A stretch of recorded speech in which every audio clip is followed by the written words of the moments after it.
All right, we're here. Hello, everyone. Hey, chat. We decided to stop procrastinating. No, I can assure you that's 100% wasn't. the reason why we did this. I wasn't procrastinating. I just wasn't anywhere close to my computer for like 3 weeks or something. However long it's been. Not realistically, this is just another incident of, dear God, work jam. Yeah. And our schedule's just not lining up well. My work is just, it's something, man. It is something else. But we are back with more Final Fantasy, specifically the Final Fantasy XIV Commander set we did not talk about before. Yeah. Because it's been a release cycle, technically. That's only like a month and a half, though. It doesn't feel like it's been a release cycle.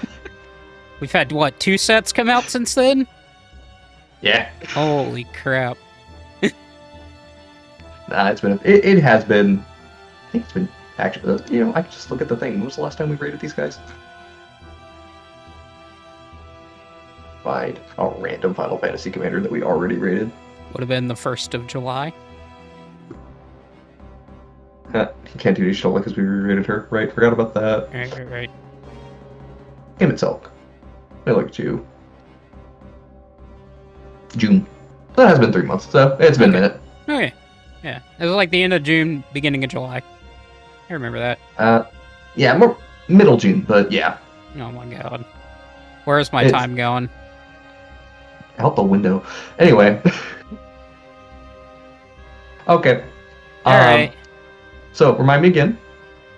Reevaluate some commanders, or jump straight into the Final Fantasy XIV ones? Yeah, let's let's reevaluate a couple that are here.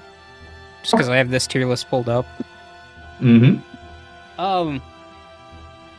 So, I've brewed Joshua, and I've played against it once or twice. I think it's a bit better than a 4, even though it's a bit all over the place on EDH Rec. Just because it's so open-ended. We've just kind of gotten enough. That is fair and fine by me. My question for you, then, is... So, like, I have Joshua... Or, well, I guess that I have to bump up the flexibility quite a bit. Yeah. Because I have it as just a 3 on the flexibility. Is it the card support that's bringing Joshua up, or is Joshua better than we gave it credit for? What did we give Joshua credit for? He said its power was 4, just matching the 4s overall. Is Joshua that individually that strong, or is it just working I think so well with so many different things? The synergies are just kind of nuts. Okay. So, cards in deck are propping the deck up just a little bit. Yeah. Okay. So then I won't change its individual power, but the overall rating does change to a 5. Yeah. Just because the support's so insane. Sick. That works for me. Okay. I'm trying to think of anything Final Fantasy-wise that I may want to change. Oh. There's maybe an argument that Sin goes up by 1, but I don't think Sin goes up by 1. So, chat, you also might notice that we have Yishola here. Instead of an 8 where we initially had her, she went up to a 9. Mm-hmm. No notes. She is that good. Yeah, she's able to synergize, or, well, she just works so well with all the cards you want to just put in the deck, so... What, you want to play Control? Works out well. And Control just naturally likes casting things 3 or greater? Mm-hmm. That's pretty much it. I feel like everything else is kind of where it needs to be at. I do think the 2-color Yuna maybe goes up to a 7. I can see that. Like, I have been impressed with the ability to actually get things into the graveyard in Selesnya. It's surprisingly easy. I'm not going to say it's great, but it's better than I thought. And Yuna herself is just really good, actually. Yeah, she's quite phenomenal. Plus the sneaky lifelink and trample, just pretty sneaky.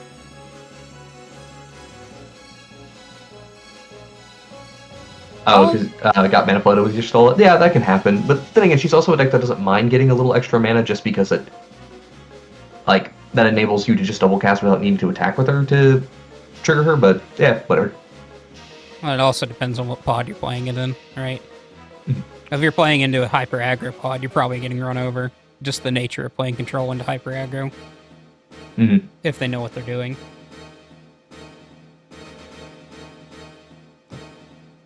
Anyways, on to the FF14 commanders. Yep. First off, Cat Husbando, number 1. Yep.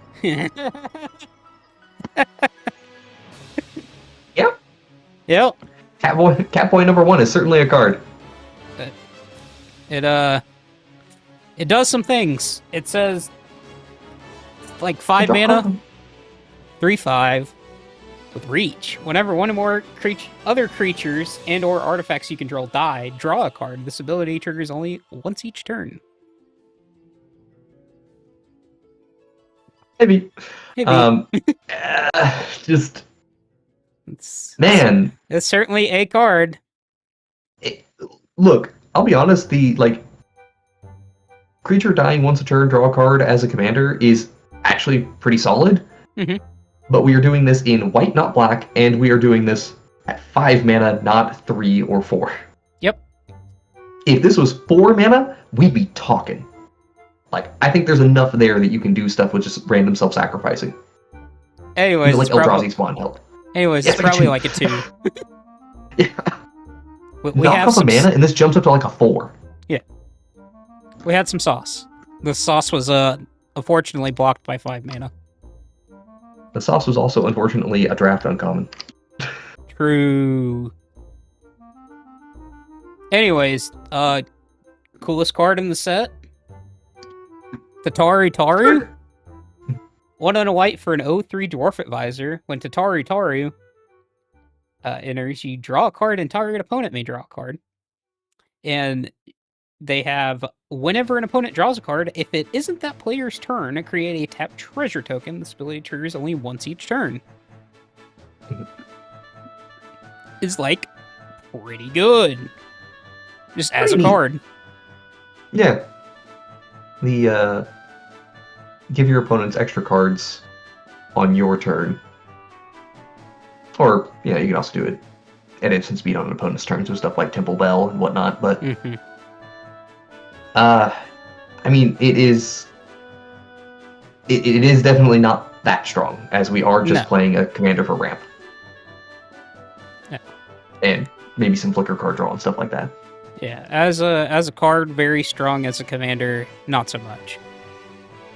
Yeah, it's surprising to me that this is a CDH level card. Like, this does get play in the 99 of CEDH decks. Yep. It's just good. It's such incremental value for, like, it entirely because Rhystic Study and Mystic Grimoire rule the format, but it's about it. Yeah, it is what it is. Anyways, what I have to say about that to Tatara Taru is, honestly, as a commander, 2. It's pretty bad. Yeah, I think it saves itself the 1. Yeah, it's pretty bad. Yeah, it's not enough giving my opponent's card draw support to really make me justify doing this. You're leaning hard on your skills to politic. And it's a very narrow deck. Anyways, Trinket Hey. Waters 4 and a white for a 3/5 human warrior. Warrior, Jason. Is it an Yishola card? I don't. Nah, probably not, honestly. It's got flash. Whenever he enters, another target permanent you control gains indestructible for as long as you control him. Whenever you cast a non-creature spell, he gains indestructible until end of turn. It's a 99 support piece. It's not a commander. Yep. I can't. Not for 5. There's only like a couple of cards that you could use to justify this. Basically, you just want to turn a board wipe legendary and then keep activating it.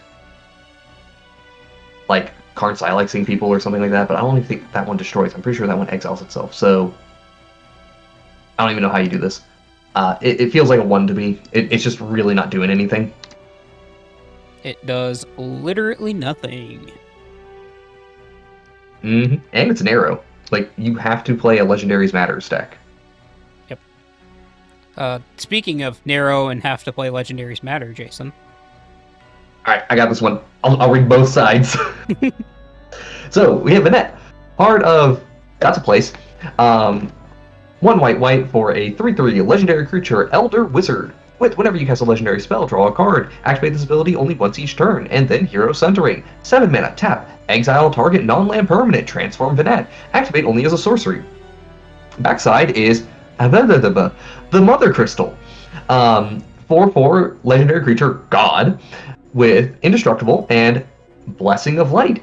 At the beginning of combat on your turn, put a 1/1 counter on another target creature you control until the end of your turn. It gains Indestructible. If that creature is legendary, draw a card. Sick. This card's great. Like, just unironically, this is an absolutely insane card. Yeah. Vanette decks are they're just value. Like, play a Legendary Matters deck, but also play good cards. And don't worry about it. Look at the pretty art.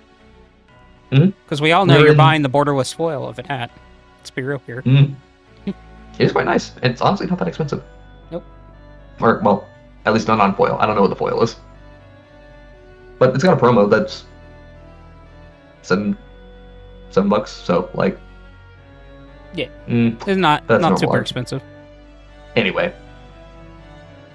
It's just good. Solid card. Now, Matt, when you say busted, how busted do you mean? Oh, and the 99, this card's kind of cracked. But as the 99, absolutely. Fantastic. As a commander, Mono White Legends is very, very narrow. Unfortunately, WotC has decided in the era of Commander, white needs to be good. So, there's a lot of Mono White legendary creatures that are actually good now. Drawing cards, legendary support spells. Yep. Like, Mono White Legendary Matters is just a solid baseline. That's part of the thing that's interesting about talking, like, as a foil to Thancred over there, where Thancred is just like, I want to care about a different card in my deck other than my commander, or just care about every card in your deck with your commander. How about we just draw a card on our commander? Yeah. Make every legendary in your deck better. And white also has a collection of, like, 1 and 2 drop legendary creatures as well, so this is not hard. And again, legendary spell, you are encouraged to play your Moxen. And your Urza's Ruinous Blast. That's a fun one. And we didn't even talk about it. The 7 tap ability is kind of game wrecking for certain opponents. Yeah, there's to, like, feed into that as well. We've gotten a decent number of legendary mana rocks, not too many, but they do jump you from, like, they jump you to 4 to 7 mana or 5 to 8 mana pretty easily. Yep. That's kind of the niche that those legendary mana rocks are filling, which helps. And then we're gonna get a whatever stone in mono white. It's gonna be an indestructible 2-drop legendary artifact. Yeah, I mean, it's safe to say this card is, like, baseline 5, if not better. I definitely think it's above a 5. Yeah. I don't know if it hits a 7, so I would feel very comfortable with a 6. All right. I mean, it's super safe. It's a good thing that and it is, again, relevant. Mono white legendary support is pretty high. Yes. Like, they also literally just got a tutor in Edge of Eternities. So, like, cool. Yeah, and then Spider-Man came out and pumped, like, I don't know, 20-odd legendary mono white creatures into there. Feels like. True. Yeah, you also, not that I think it's relevant, but you do also have 2 1-mana web-slinging commanders to work with now that you could just use for cycling Vanette over and over if you just find a way to tap them down every turn. It's not good, but hey, you have an option for that. Wolfsbane, I unironically think Mono White Legends might be a tighter deck because it's a lot more focused than Orzhov is. Hmm. That being said, we'll get to the Orzhov legendary lad later. We'll talk about him. Yeah. Anyways, here's Hermes. Hey, Hermes, Overseer of Elpis. Elpis. Yeah, 3 and a blue for a 2/4 legendary creature, Elder Wizard. Whenever you cast a non-creature spell, you make a burb. It has flying and vigilance. Yep. Whenever you attack with 1 or more birds, scry 2. Cool. Alright, move over, Talrand. Your replacement new has Talrand. arrived. New Talrand, you actually have bird support. Yep. So it's not that bad. It's not great, as mono blue birds is not exactly where I want to be. Yeah, but it Give me also my says... chocobos. It says when I attack with my tokens, I scry 2. Yes. That's unironically very relevant text. Yeah, it's nice. It's one of those things that kind of holds it up. Or, well, props it up, I should say. Yeah. I don't know how good it is, though. It's still not very strong. Somewhere in the 3 to 4 range for me. I was going to say, where do we have Talrand at? Talrand, I think it's a 4. Okay, it goes right there. It's... Oh, no. Talrand, we had... Oh, yeah, because this is a long time ago. Talrand, we had at like a 6, which is definitely not the case anymore. No. We haven't rated that guy in over 3 years, so Alright, I would like to adjust updated Talrand rating. down to a 4. 4. Seems very appropriate. Let's see. And this guy, Hermes, kind of just gets the same ratings. Yep. It's the same deck. Yeah, it unironically gets a little more support, Because of birds. but not enough that I think it affects the rating. Get a little more flexibility, I guess. Okay. Alright. For Hermes. Yeah, I'm not beginning to pronounce that first word. So it's of the first brood. It's 4 and a blue for a 5/5 Elder Dragon. With Flying, Vigilance, and Ward 2. And when it enters, whenever you cast a non-creature spell, target creature gets +1/+0. And can't be blocked. Okay. Neat. What else you got? Nothing. It's just a 5-mana 5/5. That does nothing that turn it comes down. Interesting. So, I play small creatures, cantrips, and ways to draw cards and hope that's good enough? Bad it is! Honestly, I think it's a 3, but I think the cards in the deck are better than the commander. Okay. Like, you are telling me to play in a strategy that is at least somewhat effective. But it is not the reason why this deck is effective. It's Turbo Diet Octavia. You know what? That's kind of correct. Diet Octavia, you say. We have Octavia as a 3, which I think is still a correct rating for her. Yeah.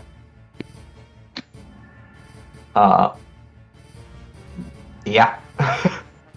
Mm-hmm. That works with me. Good enough for me. Here we have Matoya, Archon Elder. 2 and a blue for a 1/4 Human Warlock. Whenever you scry or surveil, draw a card after you scry or surveil. Okay. Unironically very... Neat. unironically very good because of it's what blue decks want to do generally. There's a lot of turning, like, fine 1-drop spells into good 1-drop spells for card advantage. Like, Hey Jason, I heard your Consider now is a 1-mana draw too. not only that, it still gets that Surveil in there, so it's Surveil 1, draw 2. So good. Yeah, like, this is going to double trigger a lot of your, like, draw 2 cards in a turn effect as well. So, there's interesting things here. I don't know how good it really is, because what are we doing if not High Tide, I guess? Yeah, but you could also just be playing Drago Blue, which, I mean, it's not bad. Yeah, there's not a ton of interaction that has Scry and Surveil staple to it, so a little iffy. Yeah, but that's part of your cantrip package to find all your interaction. So Right. Yeah. And I'm looking at the EDH rec and just seeing like a bunch of like 1 and 2 mana draw 2s at instant speed. So it's just like they know is it really that bad? They got the sauce. Yeah. It's like I still don't know how we're winning, but I like what we're doing.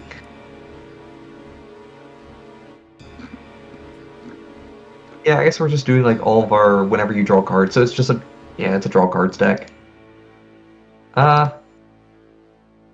Slightly below average. 4 or 5? I would say it's Somewhere slightly. between 4 and 5 for me. I would go 4.5, but since we can, I'm rounding down to a 4. Yeah, that's fine by me. It doesn't win the game that well, but it's neat. Yeah, it really does not win the game well. That's the issue. It does continue the support of, hey, these FF14 cards are cracked as hell in your 99. So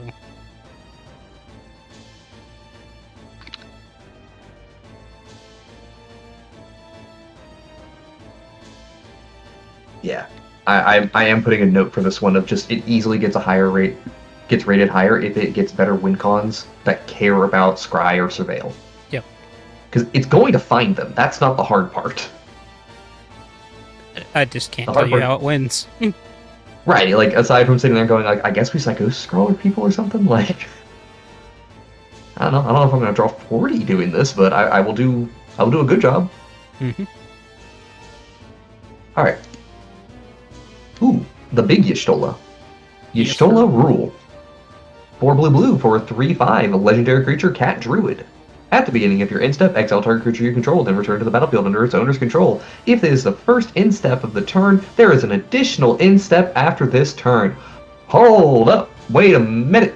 We're doing it again. All right. So, we have Thassa, but more. Some would say Thassa, but better. Some of those people would be me.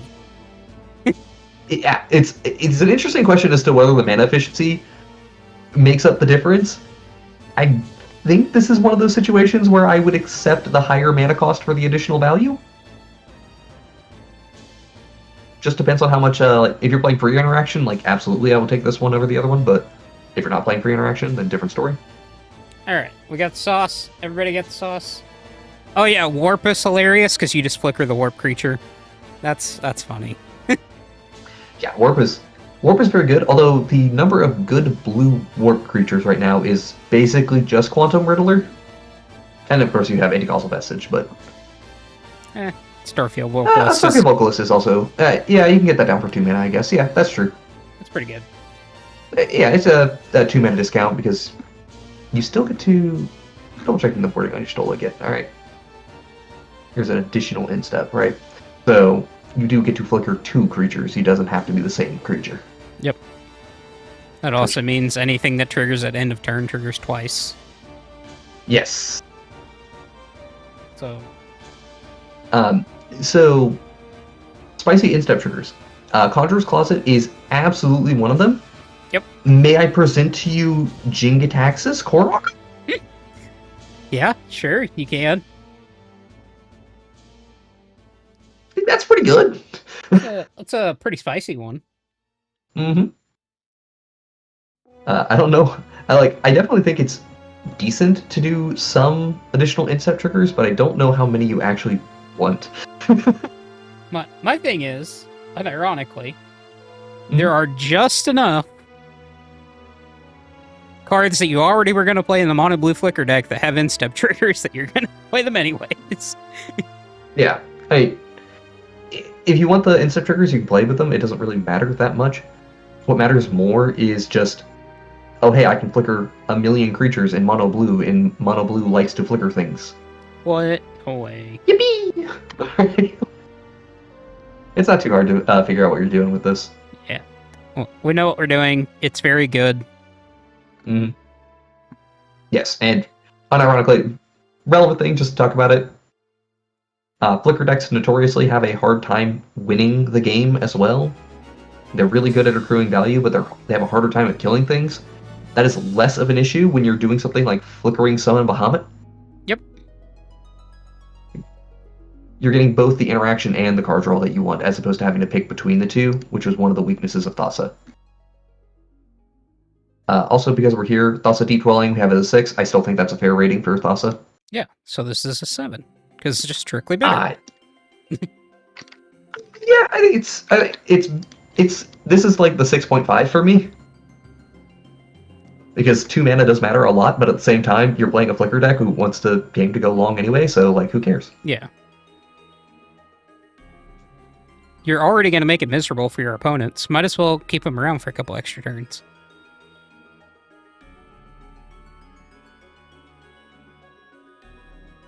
Chat, are we dead? Am I dead? Are you dead? Nah, chat. Chat is here. Yeah, Monarch works.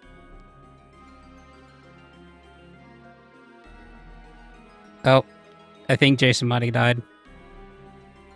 At least his camera did. Uh-oh. Huh. At least I'm good.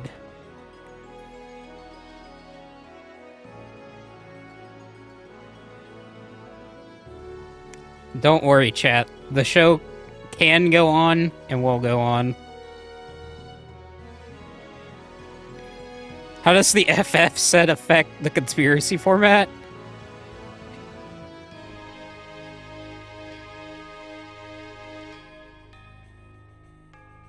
That is a pretty funny face, not gonna lie.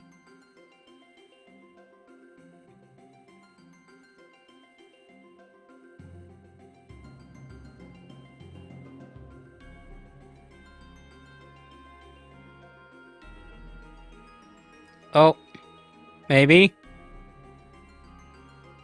Are we alive? I think so. Might have been Discord, honestly. Yeah, it seems like it might be Discord that's the issue. Can you hear me, Matt? I don't think you can. I can hear you, yes. Oh, you can. Excellent. Alrighty then. Well, don't worry. Let's see what happens.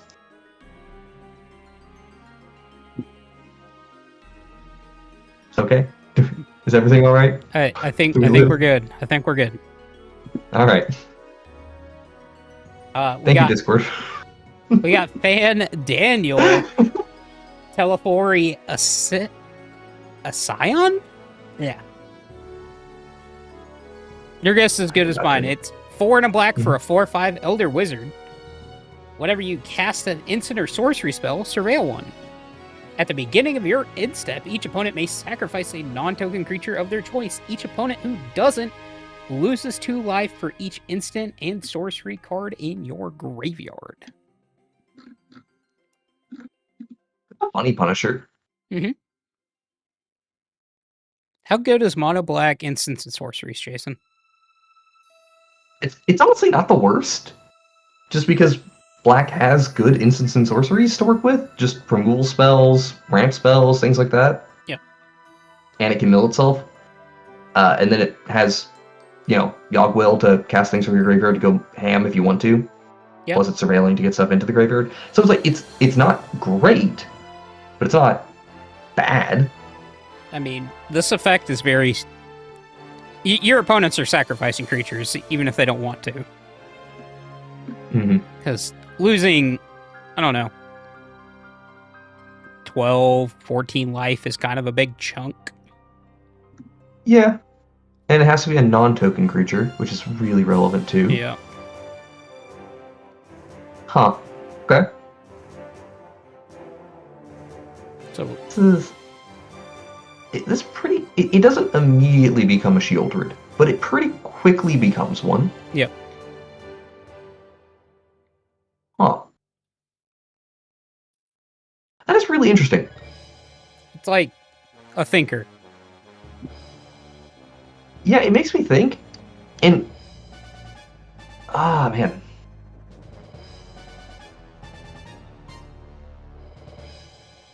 I don't think it wins games well. That's part of the issue. It's good at controlling the board, but it's not great at ending the game. Yeah, but 5-mana commander that's a removal magnet, and a color that can reanimate it but can't protect it. Or, well, I guess it can protect it, it's just not very great protection. is it a 4 or a 5? Is where I'm kind of looking at. Yeah, here. that is the exact ballpark I'm in as well. I could make an argument as low as 3, but it's like that 3.5 area again. And I can also see a situation where it could go to a 6, so it's a really wide range. It's Great kind 99 of Kuja, I can see that. Kind of a slow commander. Yeah, that's kind of why I want to hold it back from a 5. It's because it's slow. Yeah, it's really slow. But is it slow? I mean, 5 mana in black is like easy, right? Mhm. So, I guess one of the other relevant things is... Well, actually... Hold on. Oh, I need rules tech or gather to be 100% sure. I believe this is the case where if your opponent doesn't have a creature, they just have to take the damage.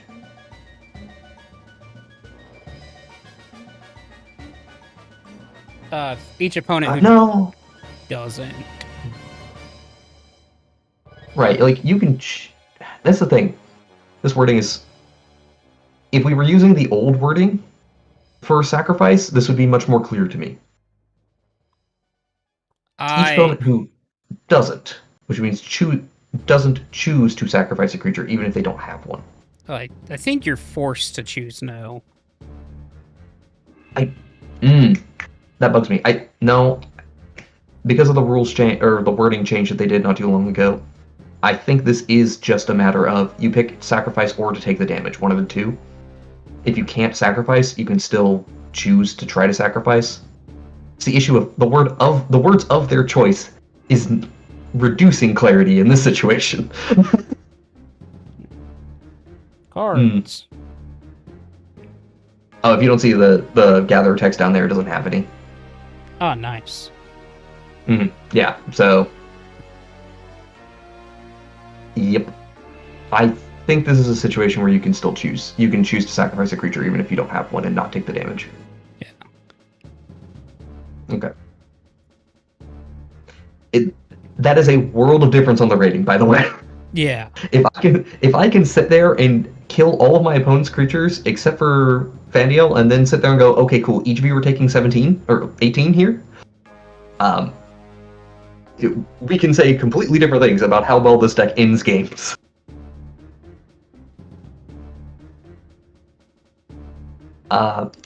Based on interpretation of rules, meaning that you can sacrifice a creature, I think it hits. Even if there isn't one, I think this is a 4.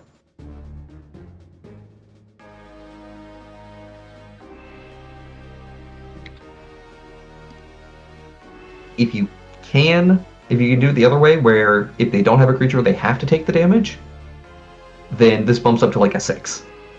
6, maybe even a 7, because that's actually just really powerful. A creature of their choice.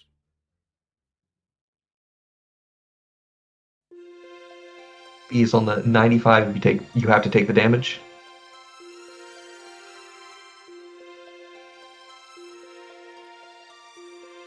His braids worded the same way. You're talking 3-mana braids, right? Yeah, the good braids. Yeah, braids, Arisen Nightmare.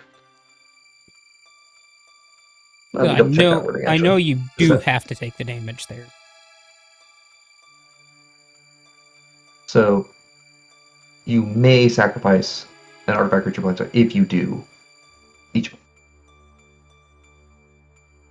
opponent may do that, and for each opponent who doesn't, because it's a may of this situation. In this situation, it is they have to. Again, slightly weird. Mm-hmm. Yeah, and this only covers the rules text regarding artifacts or creatures.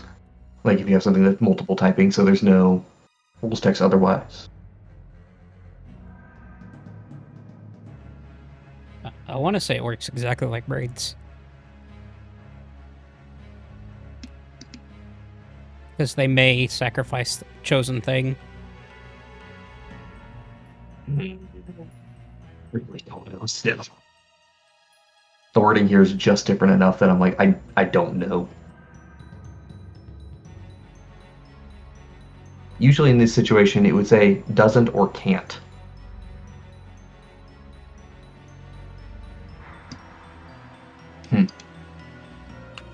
Okay. Then... Well, don't they have to choose a non-token creature, and they can't choose any creature? So therefore... That's true.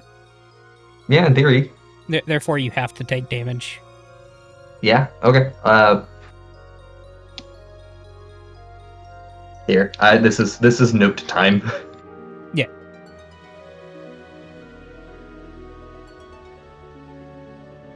Because we're going to do this. We're going to put it at a 6. Assuming that this is how it works. Oh, no. I lean towards even higher than a 6. I lean towards a 7 if this is the case. Yeah. Okay. If you have to take the damage, because remember the damage reflection effects that exist in black? Yeah, like wound reflection and all that, yeah.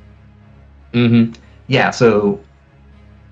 Because you can essentially just set up one-shot combos at that point. Board wipe, put 2 creatures into play. Like, imagine you set up a Living Death that just goes and says, okay, I end the game, I end with Archfiend of Despair and... or Bloodletter of Aclazotz in play, plus my commander. You guys can't sacrifice creatures. Collectively die, please.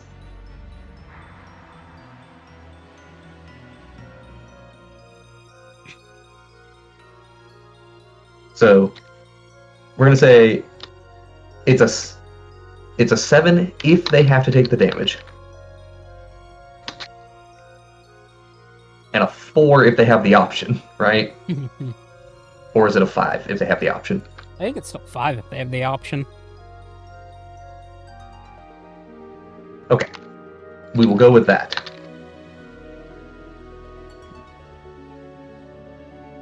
Because it's still asking me to play mono black kill spells, and I mean, kill spells, rituals, and try to set up like Entomb-related combos or something like that. Yeah. With was it again Ripples of Undeath? This has gotten a fair bit easier to do, although mono black self mill is still in a situation. Cat. You see yourself over there? Having a good time. She is. She's loving life right now. And she always does. Alright. Are you ready to move on to the next one? Yep.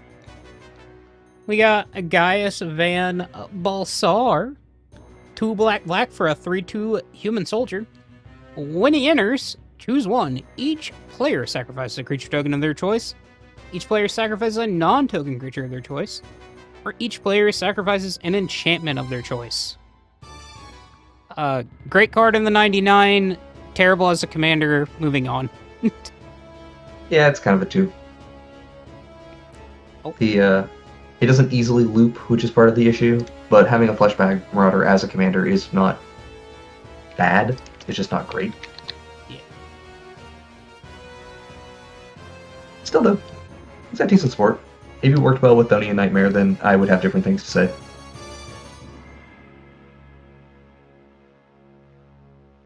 Alright, cool. It's time for Zodiark. Also, can I just say, these last 2 cards are the most, like, Final Fantasy 12 coded Final Fantasy 14 cards I've ever seen. Yeah, pretty much. Alright, just had to get that out of the way. Alright, Zodiark, Umbral God. 5 black pips. Not 5 into black. 5 mana and it's all black. Devotion 5 here. Alright, for a 5/5, legendary creature God, indestructible. When Zodiark enters, each player sacrifices half the non-god creatures they control of their choice, rounded down. Whenever a player sacrifices another creature, put a 1/1 counter on Zodiark. So you get a bonus hunger plus some counters onto Zodiark, and it's an indestructible beat stick. Yep. Worth noting that the ETB effect is not a cast ETB. Like, if you cast it ETB, it just works. So you can reanimate this, and it's fine, but it does not self-sacrifice, so... Shaky. Seems okay. I just want to get it out there. Limited bomb, limited all-star. Oh, yeah. Disgusting and limited. Actually, now I think about it, what's the name of that new card? This is one of the benefits of actually being able to do this later, because we get to see stuff that released. Sultan, right? That's the name of the legendary enchantment out of... The Void. Whatever it's called. Yeah, that's... I'm not finding it here for some reason. And I don't remember how you spell it. I couldn't tell you. Just go to Edge of Eternity, look at Mythics. Should be like one of the 3 cards. Solthera. Yeah. I think you are correct. Solthera the Super Void? Yep. Okay, so whenever a creature you control dies, each opponent chooses a creature they control and exiles it. At the beginning of your end step, if a player controls no creature, sacrifice Solthera, then put a creature exiled this way onto the battlefield under your control with 2 additional 1/1 counters on it. Solthera kind of operating like an additional Grave Pact here that... I mean, it is just kind of an additional Grave Pact. And you already get to play the other 2 Grave Pacts that you get to work with. Yep. Well, technically, you can play 3, but I'm blanking on the name of the vampire one. You don't see too often anymore. We've got Dictate of Erebos, Grave Pact. Malakir... Butcher of Malakir? Is that it? Oh, okay, yeah, that one. Yeah. Yeah, the 7 mana... Yeah, the 7 mana one. The 7 mana one nobody plays. Gotcha. Yeah. So I think there is a very reasonable way to turn Zodiark's... Yeah, Zodiark's ETP does pretty easily become just a full board wipe, huh? I still don't know how good it is. Yeah, it hovers at 3 to 4 space for me. I'm gonna put it at a 3. I think that's fine. This is one I would be happy if I'm wrong. But also, I don't know how much I would actually care if I'm wrong. It's just kind of, whatever.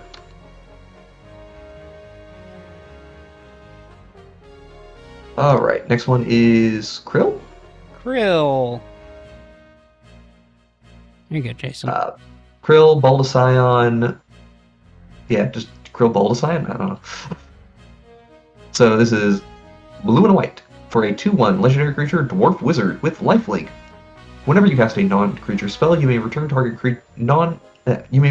creature with mana value equal to that spell's mana cost from your graveyard to your hand. Do this only once each turn. Equal. Equals a big word there. Equal, and we need self-sacrificey aristocrat-y things, or just full-blown aristocrats to do this. This is like an interesting challenge that's not that good. Yeah. I feel like there is probably a combo with this thing that I am not thinking of, but again, the do this only once each turn really restricts it as well. Yeah, I'm not seeing the sauce, Jason. Yeah, I'm really not seeing it. There's a decent number of 1-mana self-sacrifice things, but like I don't care that much to bring them back. Yeah. It probably hits the 3. I'm just not happy about it. There's probably just enough there to where we have to call it meh. Yeah, it's... Man, it is such a narrow deck. It's a really narrow deck. It's got a little flexibility, I guess, but man, that's narrow. Alright. Speaking of narrow decks, but are good this time. Mm-hmm. We've got Lys Hexed. 1 in Azorius for a 2/2 human rebel monk with prowess. Non-creature spells you cast cost 1 less to cast. As long as you've cast 2 or more non-creature spells this turn, she has double strike. terrible thought because that equals Kozilek, but it's blue-white. I will need you to elaborate on that, but back to this. Because this gives double strike, this feels like you were doing combat tricks deck, but you don't have unblockable like Wraith, so haha. Yeah, but cost reduction's very strong. Yeah, cost reductions, auras as well. I don't think equipment as much, but auras and combat tricks. It is okay. I mean, It's still pretty okay. good. So, all right, so Matt, let's make some assumptions here. Uh-huh. We love assumptions. We love assumptions. Let's assume, because there's like, once you start including the ones that give flying, I think there's like 5 instants or sorceries that cantrip. No, because white also has its leap effect, so I don't know if they cantrip. But so you get like the auras that do it do. That's true. I think there's like one that's an aura that does it. And I don't think it's Griffspoon, because Griffspoon, I don't think draws a card. There's Feather or Flight, but that's 2 mana. Either way. Alright. So, once you get to 2 mana, it's great. But, oh wait, because they're 2 mana anyway, and they're getting cost reduced by 1, so they're functionally 1 mana. Okay, so we have a metric fuck ton of 1 mana cantrips. Yes. That draw us a card, and likely increase our power by about 2, let's say, 2 to 3. So when we go to swing with her on turn 4, we are going to deliver about 12 commander damage? Yeah. More than likely. 2 from Prowess, 2 from cantrips, let's say. That's honestly probably on the low side. 2 base power, double strike it, that's 12? Yeah. And I don't have to play any of the weird cantrips that give me double strike? Nope. That don't give me power? Nope. This is better than it reads. Okay, this is better than it reads. Hey, you just get to play the good spells, Jason. Yeah. It's Feather, but you actually kill people. Actually, this is Narset, except you don't get flashback. True. Okay. I may have misjudged you, Liz. She's very... Do you eke into the 5? I think you have to give it that. It does just threaten to kill somebody real quick. I think you have to. I think you have to give it the 5. Mm-hmm. Mainly because you're also playing. There's also quite a few like bounce spells that you can mix in there. Still play the tempo control power package. If I want to go slightly slower. Yeah, Runaway Together becomes a more interesting spell. Because that, if I remember correctly, Runaway Together does not require you to target a permanent you control. You can target 2 things in abundance control. Yeah, you just don't get the normal. I think of a different card that gets cost reduction. Oh, you're thinking this town ain't big enough. Yeah. Which, what a collection of names that we have just named for battle spells. Yeah, Runaway Together is 2 different players. Yeah. Okay. So you may run into situations where that is still a little bit awkward and you have to target your commander. But that's not terrible. It's not the worst. And we're just playing blue-white tempo, which is a pretty established deck already. Yep. Works perfectly fine with all of the curiosity effects as well. Yep. Yeah, I think this is worse than Wraith, but it's better than I initially thought. I think it's close, but do you think it's worse? I think it ekes out the 5. Yeah. That Interesting. I was not expecting this one to give me so much pause for thought. That prowess is doing a lot of work here that I was not considering. Well, it's the prowess plus the cost reduction that you like. Yeah, prowess. This is a really well-contained package. This is not nearly as bad as I thought. Okay. Interesting. Okay. All right. We Moving have Uranger Augerelt. Yep. Straight No question. Azorius for a 1/3 Elf Advisor. Whenever you play a land from exile or cast a spell from exile, you gain 2 life. Well, he has tap him, look at the top card of your library, you may exile it face down.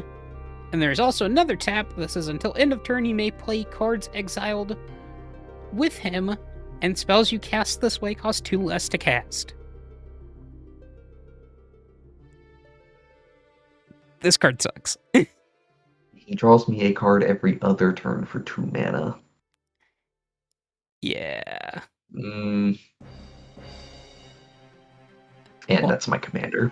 Well, once again, excellent card in the 99 of very specific decks. Not good anywhere else. Not good as a commander. Yeah, works with Spider-Gwen, works with Elminster. Yep. Uh, Any Azorius-based top-of-deck manipulation deck. Yeah, I don't... Aside from, like, with the recent printing of Hydaelyn, I don't think there's any particular reason I would prioritize the life gain of this deck. I wouldn't. It's so hard to get it off. Yeah. We do get a good number of things that let you untap cards. Like, we do have, there's like 3 creatures in mono white that will let you untap things every turn, and we just got that mono blue enchantment that does it as well, but from Foundations. Sure. Or is that... No, that was Foundations. Oh, whatever. And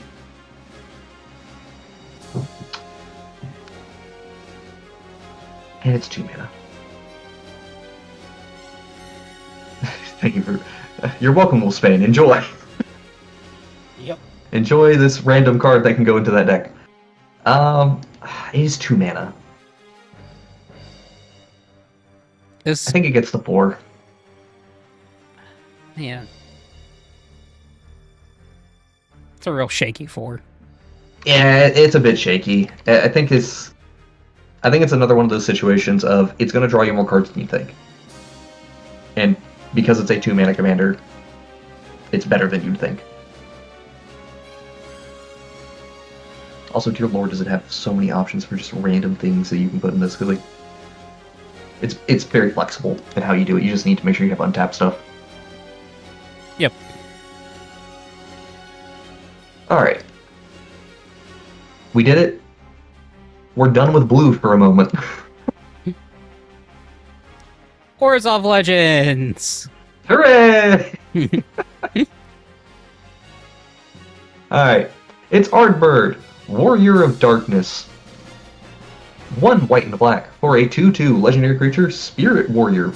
Whenever you cast a white spell, put a 1/1 counter on each legendary creature you control. They gain vigilance until end of turn. Whenever you cast a black spell, put a 1/1 counter on each legendary creature you control. They gain menace until end of turn. It's pretty solid. Okay. It does better than you'd think. I did actually get to play against this at Atlanta over the weekend, so that was my first time seeing it in the wild. And you know, the 1/1 counter synergies that you kind of get to splash into with black-white, they're better than I give credit for. Yeah. Good amount of card draw that just comes from those synergies specifically. The card draw is in the 1/1 counter stuff. And then there's enough commanders, like legendary creatures, that just staple some card draw in there that you're able to keep this going. Mm-hmm. And this is not a once per turn thing as well. So it works surprisingly well. It's things pretty big. Vigilance and Menace are two extremely impactful keywords, especially when you're going tall, which is kind of what this deck is doing. Yeah. And you have a decent amount of protection, not a ton. Yeah. There's not too many legendary creatures that you can use to protect your board. That said, there's not a ton. You know, you still get things like Rotodrabic and the new Spider-Man, the new self-sacrificing Boromir. So you do have options. Mm-hmm. It's like 5, It's 6. in the 4-5 range for me. Yeah. Okay, so you're 5-6. I'm in 4-5. I think 5 is fair then. If the two keywords weren't like incredibly relevant to combat everything, Yeah. then I wouldn't care. But Menace and Vigilance are probably, outside of Trample, the two most impactful combat keywords. Yeah. Or just general gameplay. Yeah, and it's a commander that's going to get better. Like, we're always going to get more legendary creatures, and we'll find more that give us 1/1 counters or do synergies related to that. So, oh yeah, like, we're going to Strixhaven again. Yeah. We'll probably see 1/1 counters come up again. Oh, I would actually imagine. Pretty soon. So, yeah. Plus anything in lower one that involves white and black. Considering we do have like the entire Shadowmoor half of the plane. Yeah, although, I mean, that one's been a little bit more -1/-1 counters. But that first spoiler. Yeah. Oh, that new elemental. What is it again? Chad, if you happen to remember the name of the evoke elemental that we got for Lorwyn spoilers, the black-white one. Pretty spicy. Please, thank you. Oh man, I like that card a lot. That's a really cool card. I like what we've seen so far out of Lorwyn, but quite a bit. Mm-hmm. All right. Shall we move on to our next guy then? Okay, we have Estinine Varlinio. Two white black for a 3/3 elf warrior. Whenever you cast a non-creature spell, put a 1/1 counter on him, and he gains flying. Hooray. At the beginning of your second main phase, you draw X cards, lose X life, or X is the number of opponents who were dealt damage by him or a dragon this turn.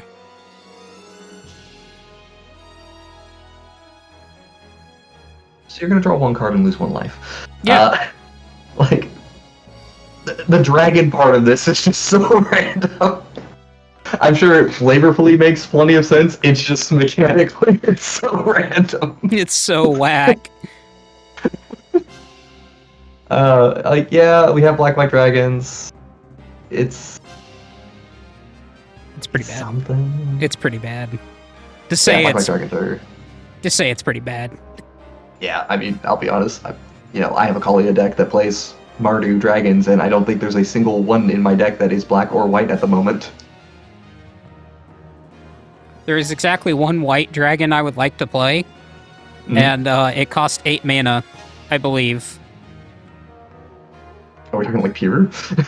No. The ancient. Oh, yeah. Never mind. There is exactly one white dragon in my deck. yeah. My bad. I think that one's gold. Ancient gold dragon. Yeah. We have exactly one white dragon I would like to play. Yes, Rob. Oh, you're not late. You're wholly on time. You're here to see the stream. That's all that matters. Yep. Oh yeah, 7 mana for the gold dragon. Yeah. Anyway, I don't think it's bad because that is just Timna text, narrow Timna text. It's Timna with hoops. It is Timna with hoops, but casting a non-creature spell is not that unreasonable. It's a little bit of a commitment that I don't like, but it's not that unreasonable of a commitment. the request to play dragons is still weird to me, and I feel like that skews things in a negative direction. Like, I'm gonna put it. It's so random. I'm gonna put it at a 3, Jason. Tell me if you have issues with that. That's probably fair enough, honestly. Like, this is one of those situations I think the color support drags it down.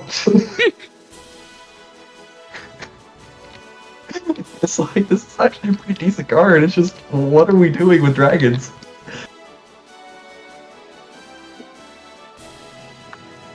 Alright. We got Hildebrand Manderville. 1 and a white for a 2/2 human detective. Creature tokens you control get +1/+1. Whenever he dies, you may cast it from your graveyard as an adventure until the end of your next turn.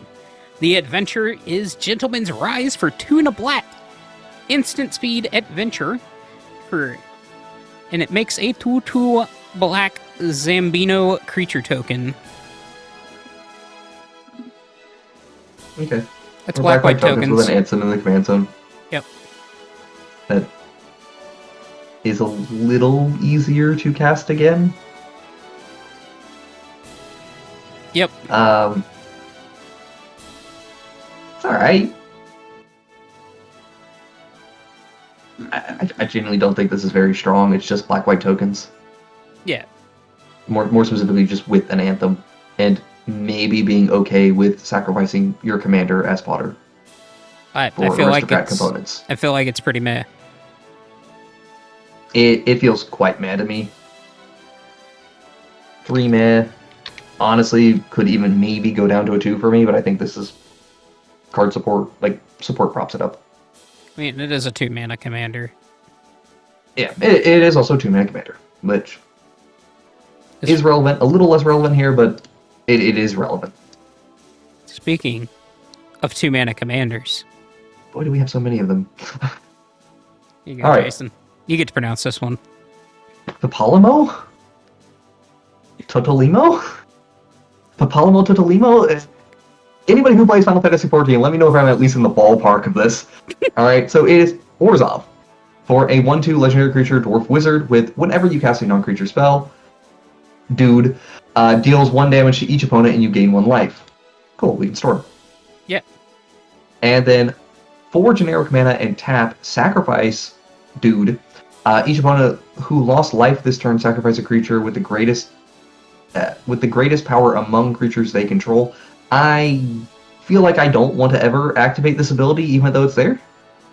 It's the one emergency, I'm about to die to big dumb girl deck. Yep. No.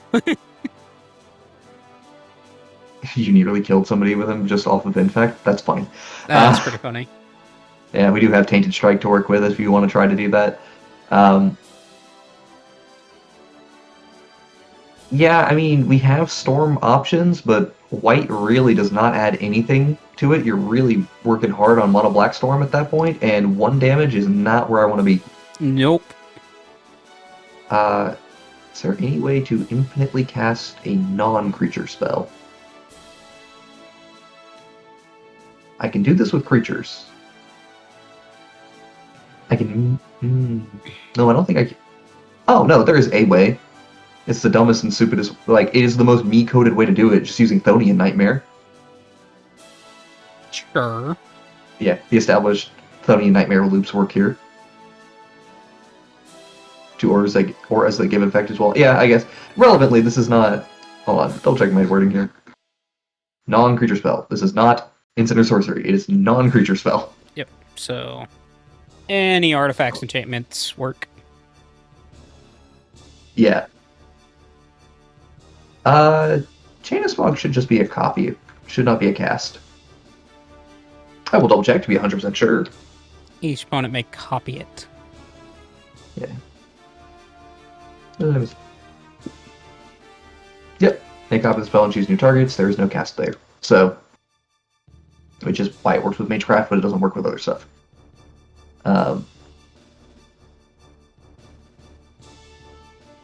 Yeah, somewhere in the 3 to 4 range is probably correct. This may be an example of a commander that wants a split rating. Probably 3 But- at base.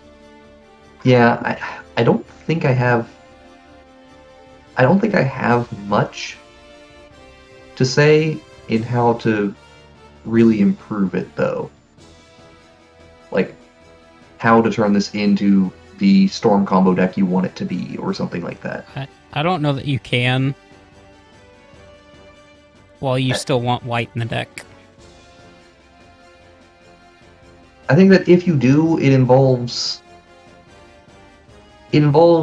likely needing to loop together our whatever that three. Oh God, why am I blanking on the name of the 3-mana minion that makes 3 mana when it enters? Dark Rituals on ETB.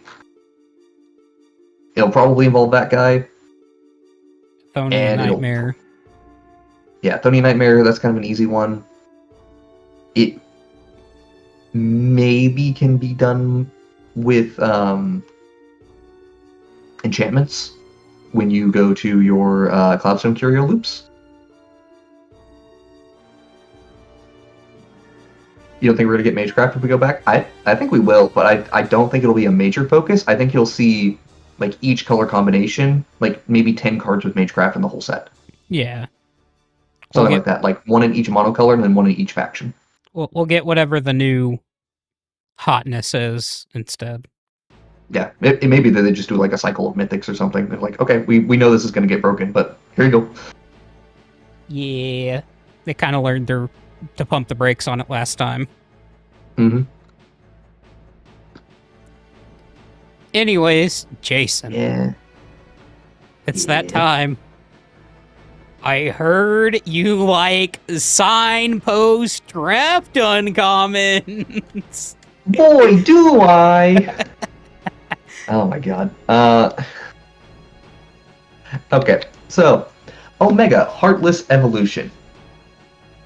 5 and a Simic. Don't worry about that 5 though. For an 8/8, legendary artifact creature robot with when it enters for each opponent, tap up to 1 target non-land permanent that opponent controls, and put X stun counters on it for each of those permanents. You gain X life, or X is the number of non-basic lands you control. Okay, non-basic lands is a very relevant component of this. The life gain is like kind of whatever. Stun counters. It is 7 mana. Things are staying tapped.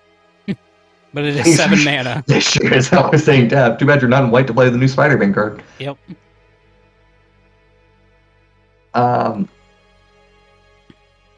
Mid as fuck. Yeah. It's like it too.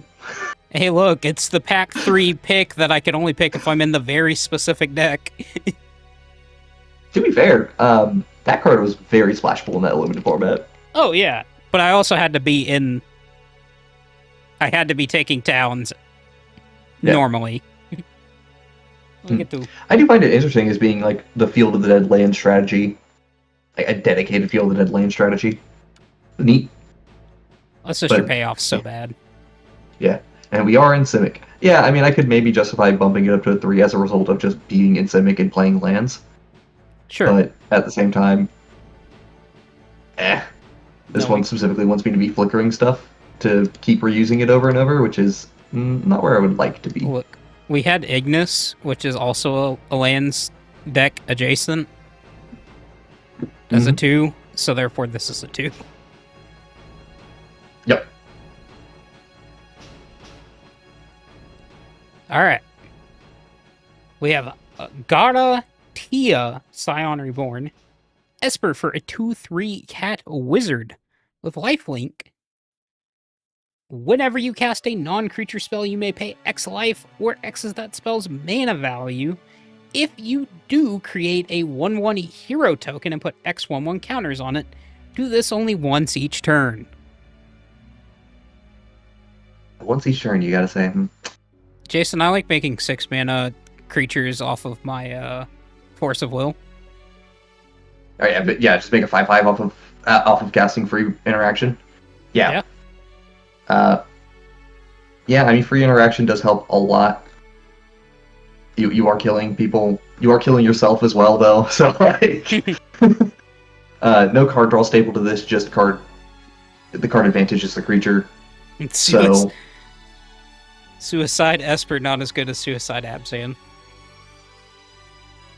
true, honestly. Who's not fixing that too soon? Yeah, I mean this is definitely pretty reasonable. Like this is not bad. It is exactly not bad. Yeah. It honestly feels like it maybe hits the 5 for me, just because those are chunky creatures. And as mentioned, free spells. Free spells really elevate this. If you are casting a Snuff Out and losing 4 life and then losing another 4 life, or a surprise 8/8 that kills 2 things, or a surprise 4/4 that kills 2 things, that's debatable, but good. It's a 5/5 because it's a base 1/1. Oh, it's a base 1/1. Right, Yep. right. Does that change my evaluation?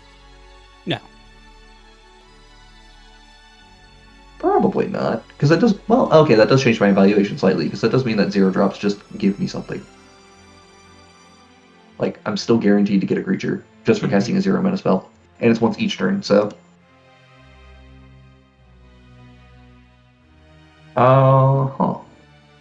No, still probably 5. I like it more than I thought I did, so I'll give it that. All right. Now we have the dynamic brother-sister combo. Alice, 2 and a white for a 3/2 elf wizard that has partner with Alphanod. This one has first strike, and the second spell you cast each turn costs 2 less to cast. Yep. Take a wild guess on what Alphanod does. Well, it's a 4 mana 2/4 with vigilance that says whenever you cast your second spell each turn, you draw a card. Woo! Wee. Card draw. Yeah. It's okay. when I get both of my I will say that this as a card would just be a 4 mana commander. Like combine them together, make it a 3/3 stat line or a 3/4 stat line, and say like your second spell costs 2 less, and when you cast your second spell, you draw a card. Mm-hmm. That seems like just a Azorius commander to me. Yeah. Without having to split it over 2 cards. Yep. It's my that has benefits and weaknesses. It's my kind of exact thought. Wolfsbane, you wish these were 3 color? Yeah. Honestly, because it's spicy and it is the second spell you cast each turn, I kind of like the idea of doing it red with Impulse Draw, because that seems kind of neat. But yeah, I mean, this is cast your second spell each turn, see what happens. Yeah. We're playing some low-cost spells. It's exactly play some higher-cost spells. Not bad. Yeah. I mean, I do think it is at least nice. Reminds me of Clue Lavinia. She's alright. Yeah, I can see that. Yeah, I can see that. I do find it at least somewhat interesting that you can do a sequence of potentially, not very likely that it'll work, but you can potentially have a sequence of turn 3 play the white commander, and then on the following turn you play your 0-drop spell, so you can cast your second commander for 2 reduced mana. Yep. And then you can hold up an instant going into the following turn to either protect what you're doing, or instead of doing it that way, you just play Alphanod, and then you cast your second spell to draw a card. You lose out on the mana advantage, but you get card advantage. So there's like versatility in the play patterns that are interesting, to say the least. I also like getting a free shuffle whenever I cast one of my commanders. That's true. I love shuffling cards randomly. I love shuffling cards randomly. Just need that fixation, you know? Yeah, otherwise it's just kind of like, whatever. We're kind of just doing stuff with not a clear path in mind as to what to do. which That feels usually pretty never goes too highly for me. That feels pretty meh to me. It feels about 3 meh to me.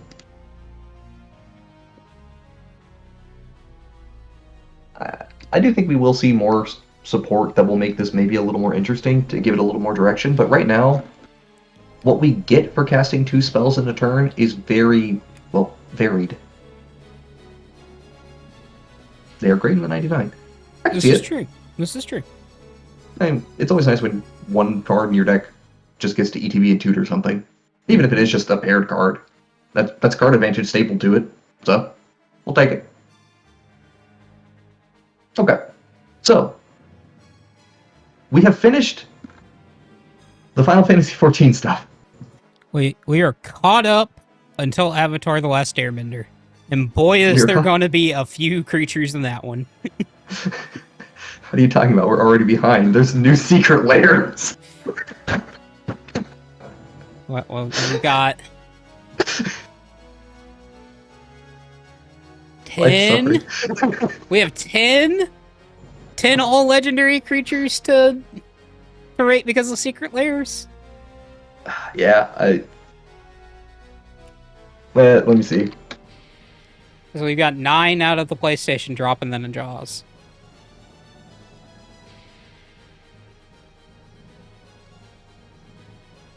No, we have 10 out of the PlayStation drop, plus a Jaws, so 11.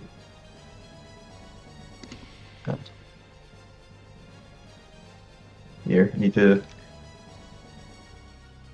We've gotten actually quite a few legendary creatures that were first printings. Oh, come on now. They're giving me skinned cards, like reskinned cards as in the search. Okay, buddy. Let's see here. We have gotten 25 commanders this year for being mechanically unique in secret layers. And I don't have an easy way to filter out all of the Sonic the Hedgehog ones. So, and the ones that are just reskins. Yeah. Even though I put is first printing, which is frustrating. And then we, I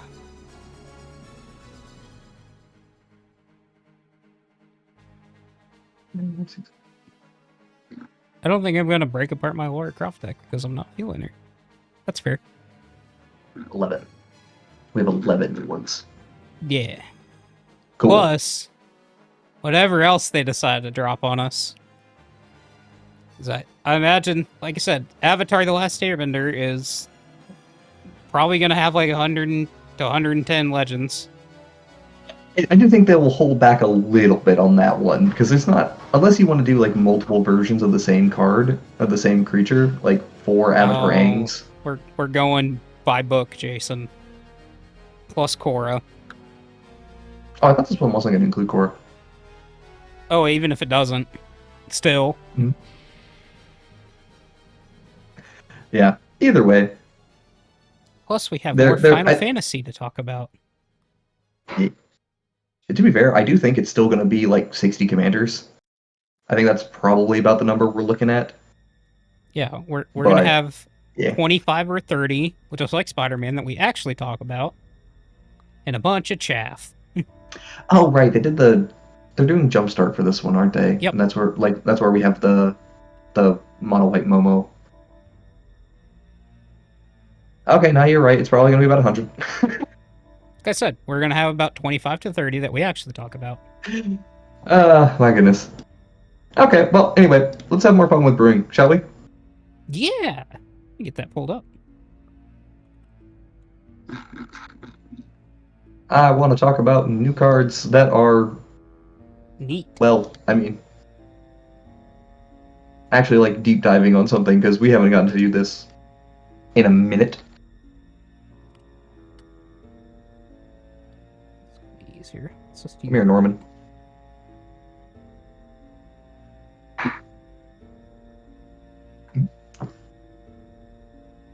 Was Kefka rated low on that list? No, Kefka is actually rated quite highly. It's just that that list is not a comprehensive list of all the Final Fantasy commanders. We did them in batches because we weren't going to evaluate 150, 160 commanders in one sitting. So we were doing it in like 40 batches, and we just finished off the last 20 that we had to do. Kefka, I think we had Kefka as an 8 or a 9 initially. I want to say it's a 9. Yeah, we have it as a 9, which, yep, Kefka's a 9. Yep, who would have thought? 3 color Kefka is a 9. Who would have thought? Real good.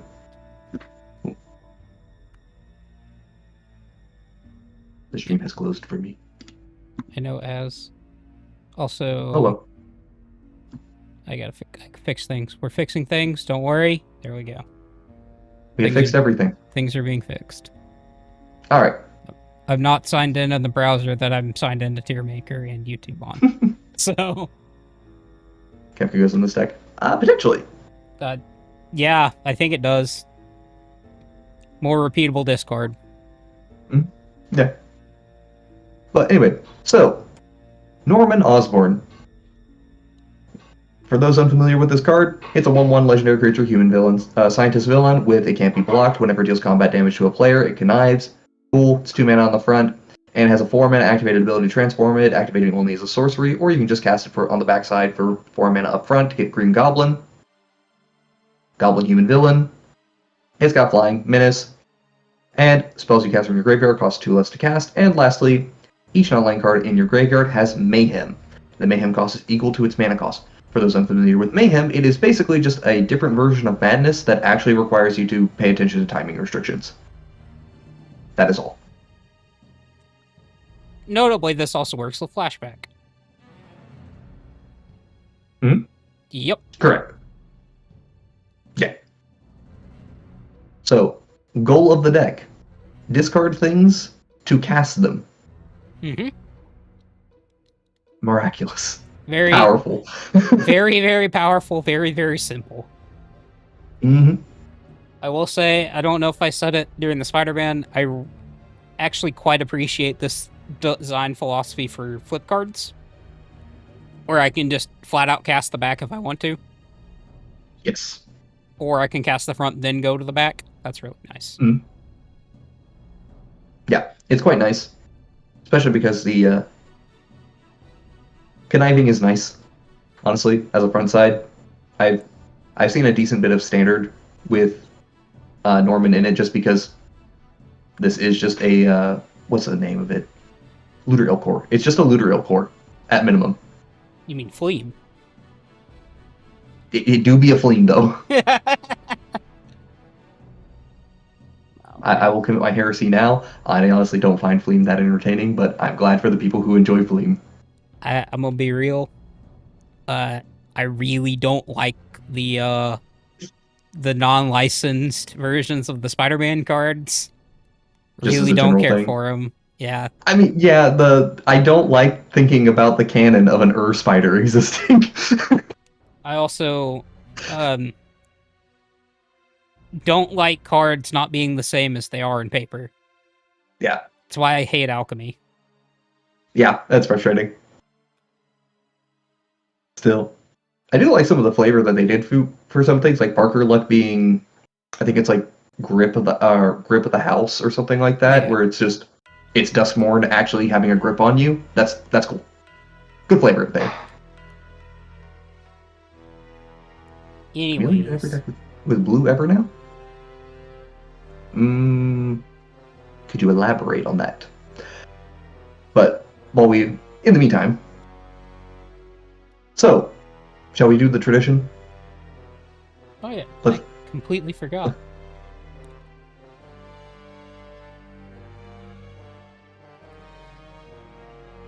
Bing bada boom. Oh, we also 36 wastes.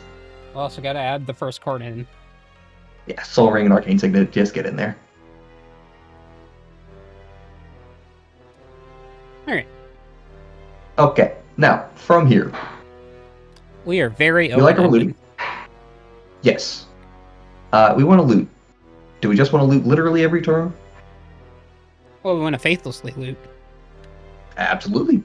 100% want to be doing some looting. Oh yeah, talismans are great. Any of the 2 mana ramp spells that just... Yeah, you just... Go to commander and keeps his own name. Oh, that thing? No, because we've had that. Cloning your commander and being able to keep the name has existed for quite some time. We've had Sakashima the Imposter for almost 20 years at this point. Yeah. Actually, I think we actually is 20 years at this point because I'm pretty sure that was 2004. Sakashima the Imposter. Yep. From Saviors, yeah. Saviors Champions, Actually, one of the two. 2005. I'm gonna guess 2005 actually. Close enough. 2005. We did it, baby. So yeah, it has been 20 years. We have had Sakashima for 20 years. We're frantically searching. Mm-hmm. We're... Excuse me. Psychic Frog? We are psychic frogging. We are absolutely frogging over here.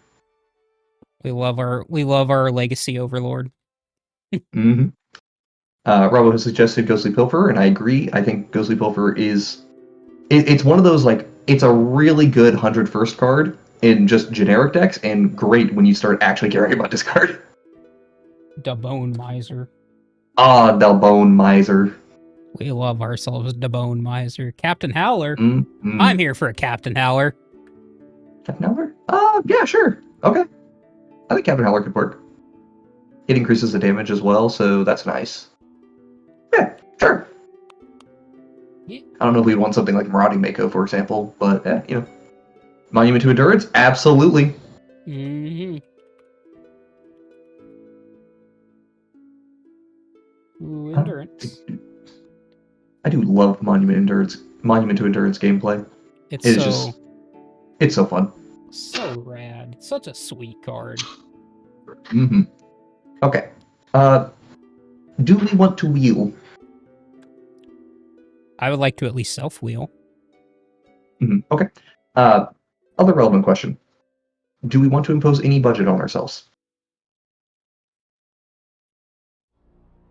Any restrictions? I don't know, like... Let's go 250.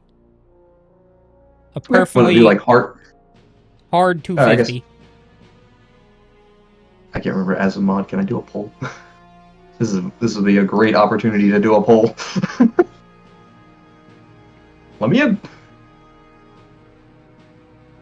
Deck has to be over 10k and can't be any cheaper. That's pretty easy to do, Feldergriff. Time Twister. Yeah, like... I can just throw a Time Twister in and I have the rest of the deck for whatever I want.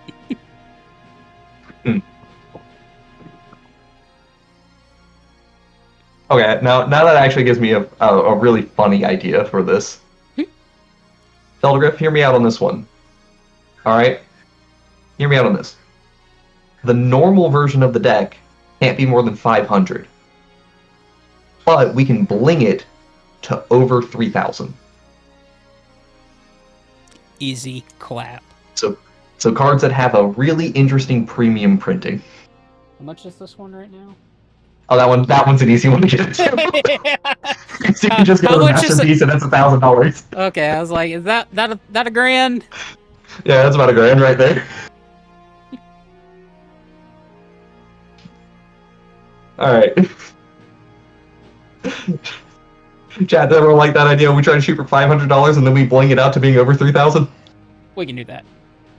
I think we can do that. Okay. So, looting good. Sorry, I'm trying to think if there's any other, like, wheel effects that we immediately want to do. Especially now that I'm trying to think of which ones have premium versions that we need to think about.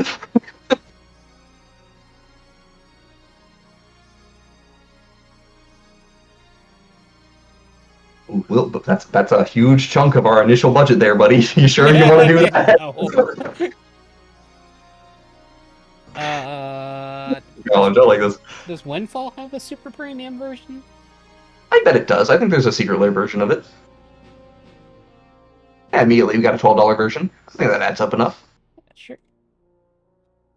Windfall. Actually, maybe there's an original foil. Maybe there might be. I don't remember when Windfall originally came out. Wheel of Misfortune. Urza Saga does not have a foil. It's the set right before foils. Yep. I always hate that it's Urza Saga is the one that doesn't have the foils, because that's the, like, all the Urza sets are great, but Urza Saga is the one that people are like, I want all of this in foil. Shadow of the Goblin is a great card. That's the... Whenever you cast from anywhere other than your hand, pings, and it just loots every turn, right? Yep. Yeah, I like this card. This card's very good. Mm-hmm. Okay. I realize now that we might... Actually, due to expeditions, we may easily get over $3,000 in just our mana base. Yeah, it's not going to be hard. We have to push it up. Yeah, we may have to push it up higher. Okay. Let's see. Archfiend of Ifnir. Yeah. I've always been very unimpressed with it whenever I've played with it, but I don't mind throwing it in for the time being. It may get cut later. It's always like my first card out in most decks. And it's what I wish.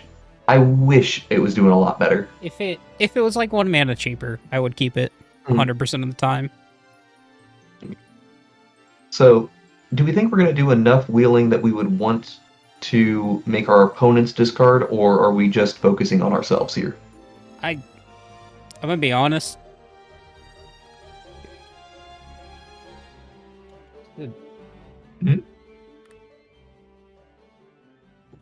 Tolarian wins. Oh, Tolarian wins?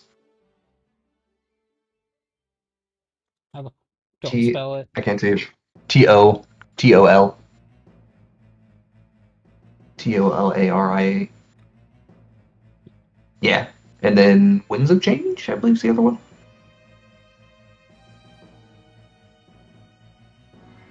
Okay. So we want to self-wheel, but we don't want to wheel other people. Well, that foil printing is $27, so I mean, helps.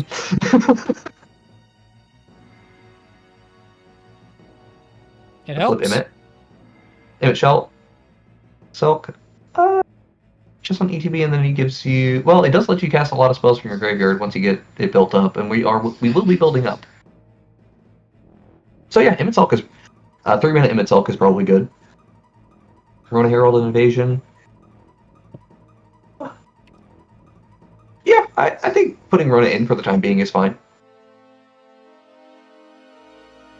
Plus we have a super premium version of it. True. We're gonna max this thing. I like Rona. Rona's great. Just R-O-A. Yeah, R-O-N-A. Rona, comma, Herald. I hate how magic spells the same word 3 different ways. Yep. Unfortunately, I don't think her premium version is going to be very expensive, but hey, we got her. Should be interesting to see if we go to... her regular version is better or more expensive than foil. That's fine. I'll be curious to see if we get enough legendary creatures to really take advantage of her, but she's not bad to start with. Yes, Kefka, Court Mage, get in here. We are doing our self-discard. This is fine. We love our clown. Alright, so I am trying to avoid looking at EDH Rec a little bit here just to get the creative juices flowing, but I did see one card that I really want in here. What you got? We are a Chain or Nightmare Adept deck. And that makes me happy. I don't think it's ever going to be expensive. Nope. But I really enjoy Chain or Nightmare Adept. Electro? I don't know if we're an Electro deck, honestly. Yeah, I don't think we're an Electro deck. How much do we want to do our cast from graveyard nonsense? Because we get access to Near Div, we get access to Secrets of the Dead, and River Kelpie.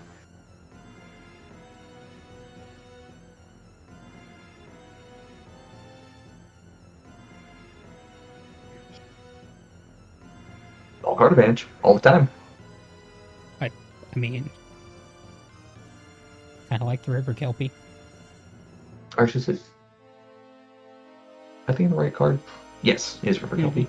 Yeah, and then there's Neerdiv as well. Neerdiv.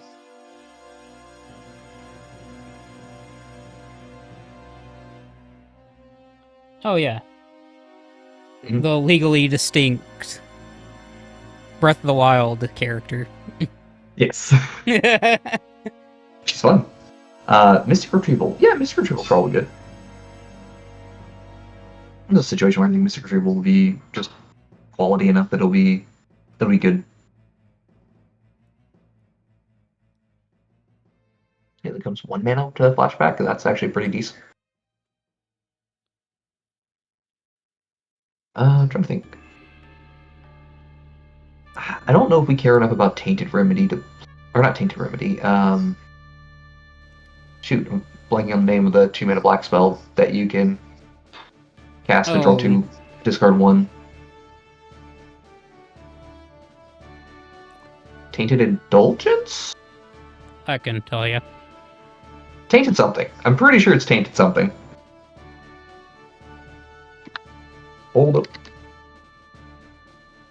We can do this. We can do regular searching. It is Tainted Indulgence. Yes. Is there anything else tainted I want? No. Okay. Probably not. Yeah, I'm not sure if Tainted Indulgence makes it, but worth a thought. Siphon Mind should. Oh, Siphon Mind? Sure. That's interesting. I think that's Siphon with a Y.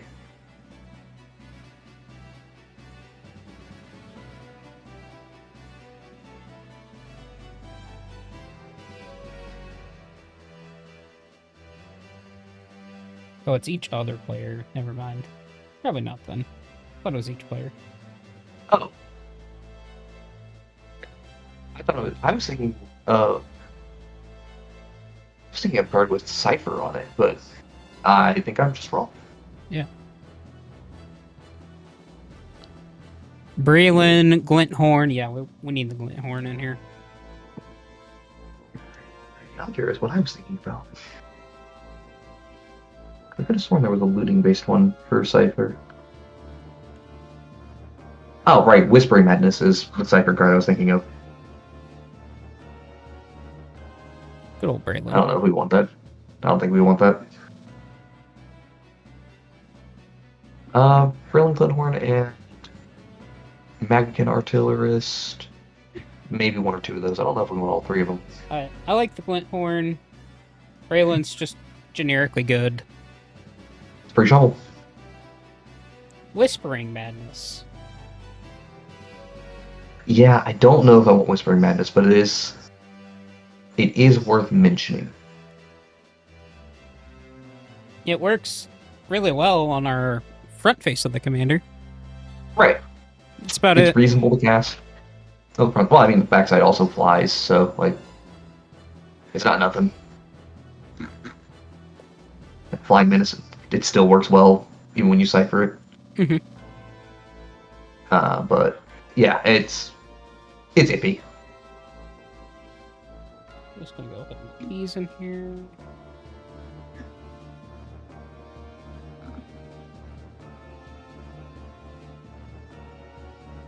Goodness gracious. Scroll down just a little bit on EDH Rec, and I'm just getting blasted by comic book art now.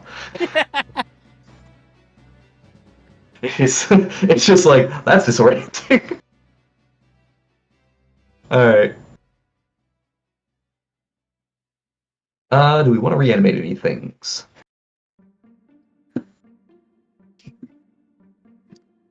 Igniting the Future. Igniting the Future is funny. It's a real funny card.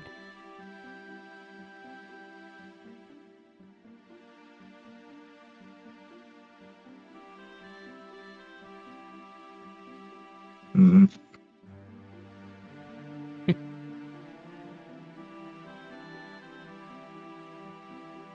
Oh, what's the name of that Howling Mind that makes you draw a card and discard a card every turn? Oh. Ample Garden?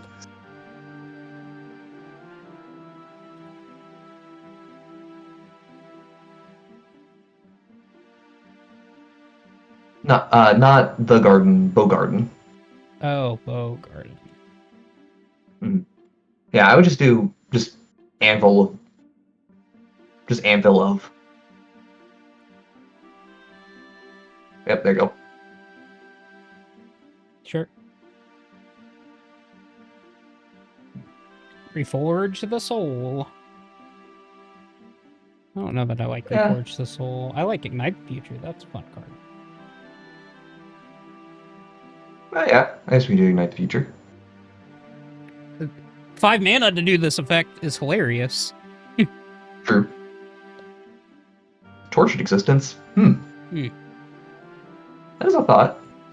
I do like that Tortured Existence kind of gives you, I won't say reanimation, but it lets you reset your madness effectively. I can see it. Do we want, like... The old, Oh, the Shreddy Boy? The old Shreddy Boy? Maybe. Yeah, maybe. Doesn't ignore timing restrictions. Yeah. I guess it's a relevant question of how many instants would we want to do for this? Because I was thinking about this from a very sorcery speed perspective. I'm wondering if we need to be thinking much about our ability to cast things at instant speed and catch opponents off guard or something. But it would specifically, well, flashback works only as... Well, flashback will work at any time, so... Yeah, I mean, Mayhem works. You just have to respect the timing restriction. So if you have instants, you can just cast it at instant speed still. Okay. Bravo has recommended Teferi's Ageless Insight. That is another one of those, like, 100 first cards. Yeah. I end up playing it more than most people do, but... I think I'm going to put it in for now. Sure. Have it as just a point of reference.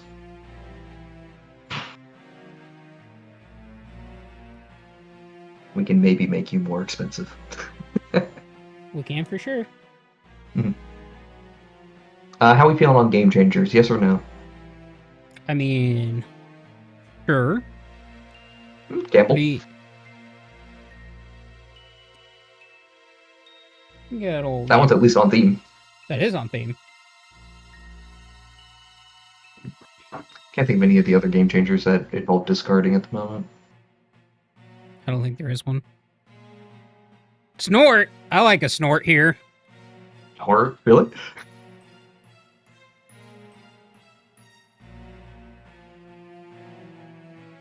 Oh, Lord. Sure. You got it, buddy. It's pretty good. Like, unironically, it is pretty good. Yeah, the only Game Changers that involve discarding from there are like LED and Mox Diamond. Alright. Yeah, but I'm not playing LED, let's be real here. That's fair. Are we a Devil's Judgment deck? I mean, we can probably max out all 3 modes pretty quickly. Not Devils, Tevils. Oh, Tevel.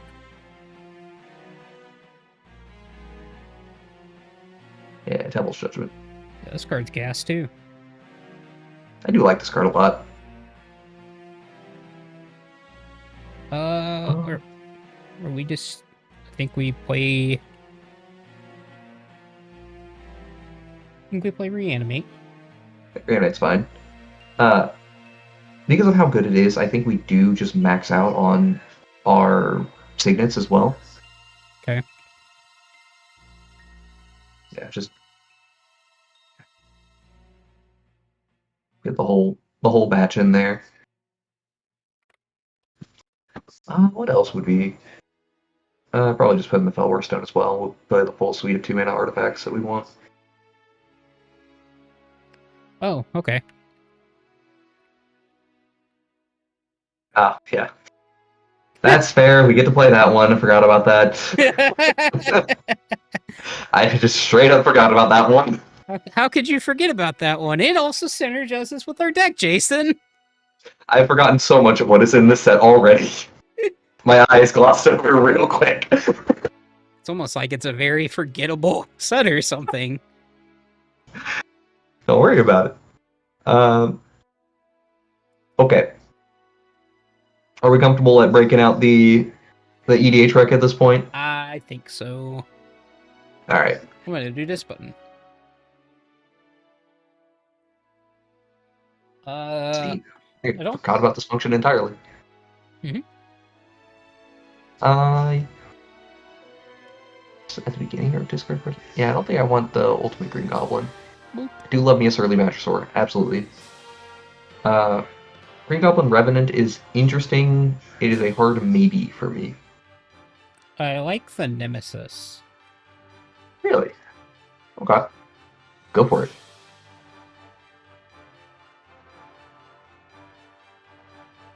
Anger is okay. Scourge Familiar is okay. It's another free discard outlet, but we have the Vorg. I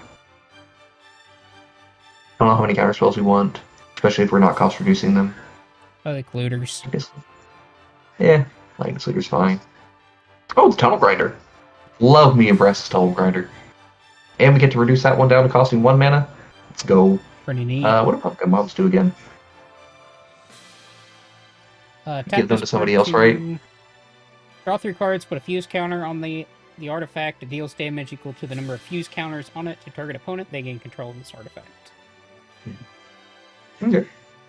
I don't think I'd play it, but it's cool. I think it's an interesting card to work with. Strictly okay. Okay, so real important question. Will of the Jeskai. Mhm. Because that's a tone setter for the deck.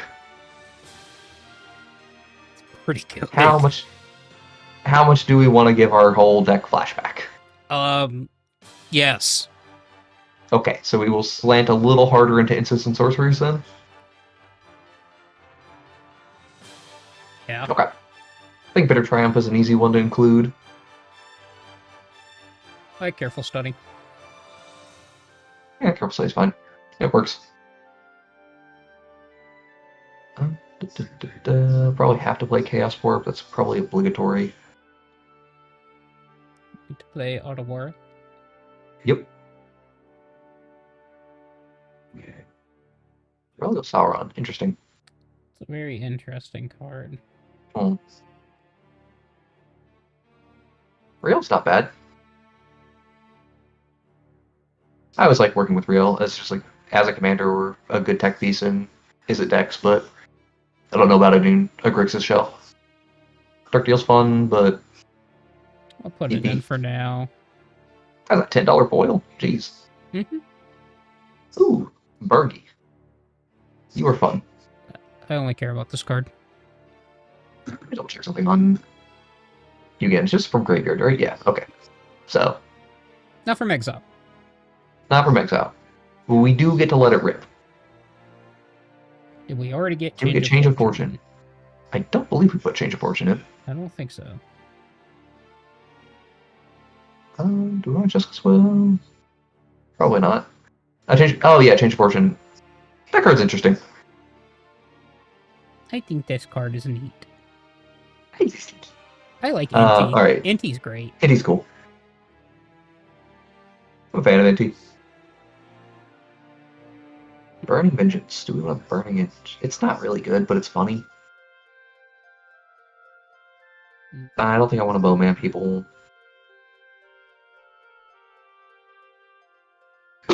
Unstable experiment. What do you do? Target player draws a card, then up to one target creature you control connives? It's like actively not bad. It's like fine, but I don't think I like it. It is definitely in the category of, yeah, this is fine. Put a Laughing Mat in. Yeah, it's 2 mana. Do we care about Wonder and Anger? I don't think we put them in, but... I don't think so. Okay. I don't think Wonder matters that much. Anger is the only one I'd really debate. Oh, I want the Zenith Salt. Oh yeah, what do you do again? More Oh, cost yes, reduction. more cost reduction. Yeah. Yes. Oh, Abora. Abora's interesting. That would take us a little more down the creature side of things, but and the legendary creature side of things at that. Just trying to think about it, we have a fuck ton of legendary creatures, so Rona's actually looking pretty good. I don't like Averona here. Abora. Let me double check you. So she ETBs and bonks to make a make a blood, and whenever you discard a card, she gets a counter? Yes. Has trample innately. Yeah. I think a 4 is. 4 is pretty decent. Alright.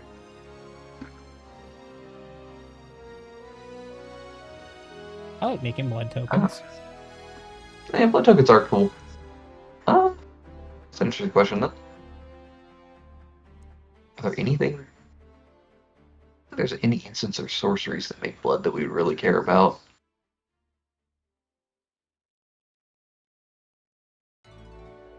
No, there is. Not a knight. It would be funny if we were.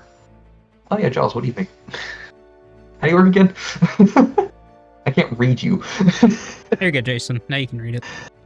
Okay, Jaws. Relentless Predator. 3 red for a legendary creature, Shark. It's a 5/5 with trample and haste. Whenever Jaws deals combat damage to a player, create that many blood. For those unfamiliar with blood, those are artifacts with pay 1 tap, discard a card, sacrifice this token to draw a card, aka you get to rummage for 1 mana. And whenever a non-creature artifact is sacrificed or destroyed, Jaws deals 1 damage to each opponent. Only get the blood on combat damage? Yep. No thank you. Fun card to build around, but not looking for that as a support piece.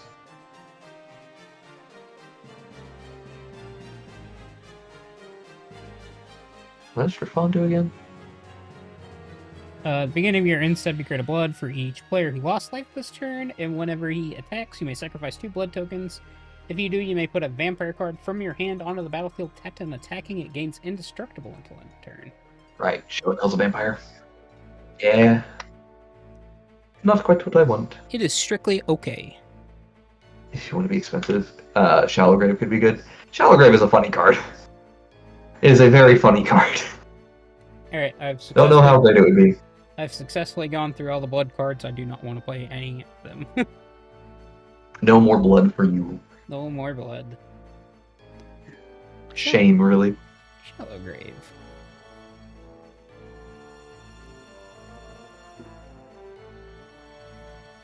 Shallow Grave. Yeah. That's a weird one. Interesting. I would say no, just because I don't want to keep track of graveyard order. Yeah. Shadow of the Grave may be the other thing that Wolfsbane was thinking of, where you return every card you discarded this turn to hand. But again, I don't think we're doing Shallow Grave combo stuff. I don't really care about Kitsa enough. I would like one more actual looter. Well, then that would be Kitsa, probably.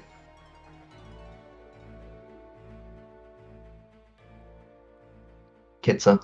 Kitsa, however you prefer. The Blit. The, She too. The Otterball. 2 hole. Let me strikes when you discard. Oh, Drakehaven. I believe that is the card you were thinking of. Boy, did I play my Amonkhet. It's... I don't think I want it. Yeah. I think I have enough ways of, instead of focusing on the discard component of it, I can just focus on the cast from exile or cast from graveyard side of it to do things with like Tormod and Devil's Judgment. Cryptcaller Chariot, that's the whenever you discard 1 or more cards. It's that vehicle. I hate it because it's a vehicle. That's all I need to say. We also have access to Malcolm Alluring Scoundrel if you want another looter. I do like that when you played instant. It's also one that comes at an instant speed, so that works with any time that we have the option to hold up mana. Oh no, EDH red. Or not EDH red. Moxfield, please no. No. Oh, Artist Talent. I do love me an Artist Talent. Very good card. Do we have Malcolm? It did give us Malcolm. Okay. Okay. So, hear me out. I think we play the weird juxtaposition of legendary creatures and like stormy stuff. Okay. And the only card that immediately comes to mind to take out as a result of that would be Archfiend Vifnir. But and maybe Ledger Shredder. Probably Ledger Shredder.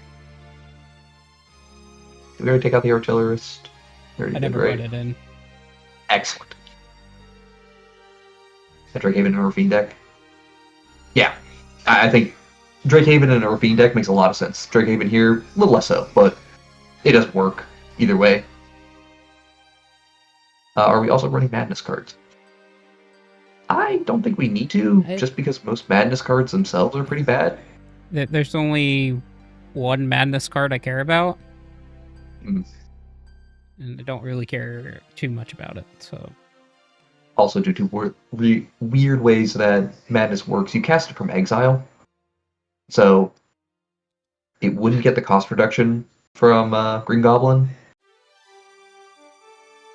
It's an interesting thing to think about, but probably doesn't make it. Oh yeah, Bohar, that's another legendary looter.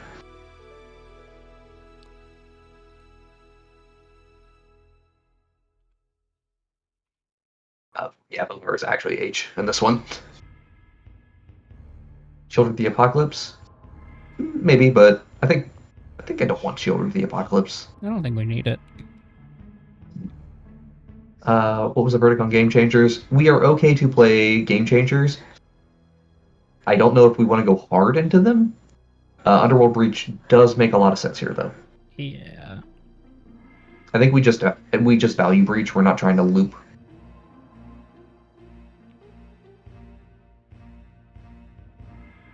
I love that this printing is only $8. Yeah. I guess relevantly, do we also want Yawgmoth's Will or no? Probably not. Okay. Plaza of Heroes and Relic of Legends. I want to focus on the Relic of Legends because Plaza of Heroes is just kind of, mana. Relic of Legends is an interesting thought. Because if we can cast it for 1 mana and then it becomes mana neutral immediately. Mm-hmm. Actually, it's mana positive, assuming that we haven't attacked. That's interesting. That's actually a really interesting inclusion. I think we have enough looters that we can say no to likeness to looter, right?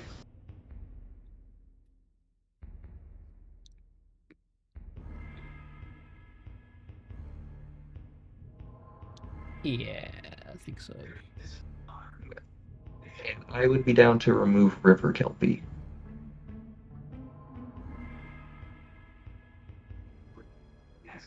I like the Badgersaur, I like the Frog. Ledger Shredder, you're cool. For now. Ledger Shredder's probably the next card out. Well, Archfiend Vifnir is probably the next card out, honestly. And then maybe Glinthorn Buccaneer as well. Because I don't feel like doing Malcolm stuff, so. That's fair. Okay. Question. I think we're a 37 land deck. What do you? I think we go a little lower, honestly, just because we're going to play so much artifact mana. Okay, so here's a question for you. Because this is both funny and annoying that I can make this recommendation. Mm-hmm. VV Agathos. We have so many looters. And we can make the Agathos free. I hate it here. Mainly because I hate this card. Actively hate this card. Okay. Do we want VV as well? Yeah, I want. Are you kidding me? I have enough non-creatures in this deck to make VV really broken. I mean, that's not hard. My boy here is dying for the sins of Agatha's Soul Cauldron in Standard, okay? And I'm just upset about it. Alright. That's fair. That's fair. I've gone on my tirade rant on why they're gonna ban the wrong card. I digress. Disband in all format except Vintage and Legacy.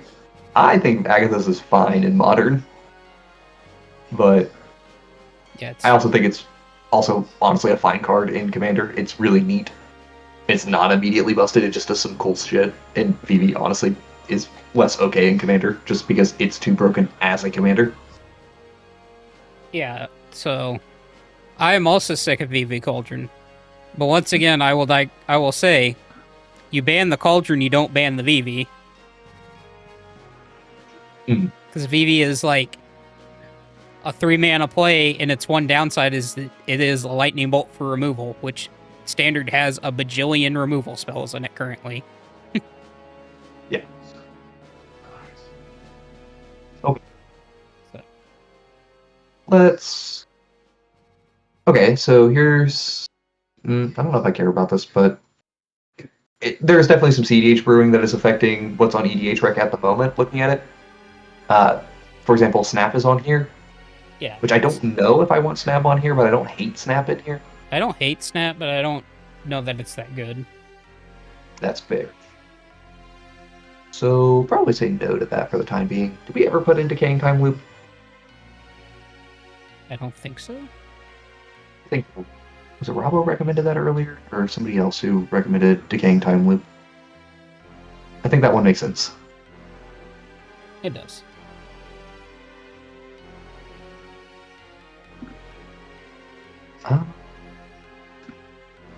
Do we do any rituals? I don't really feel like doing rituals. I kind of just feel cool with doing all these 2-mana artifacts.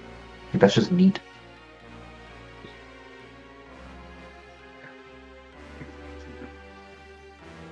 We haven't put enough board wipe yet, have we? Quick chat, is there a board wipe that cares about how many cards you've discarded in a turn? Because that would be cool. Otherwise, it's just going to be like Blasphemous Act. I mean, 1-mana Toxic Deluge is also kind of nice. There you go. Sickening Dreams, Sickening Dreams, Sickening Dreams. Hey, where are you?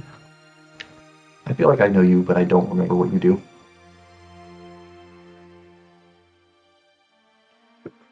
Sickening Dreams, 2 mana as additional cost. To cast this, discard X spells, deals X damage to each creature and each player.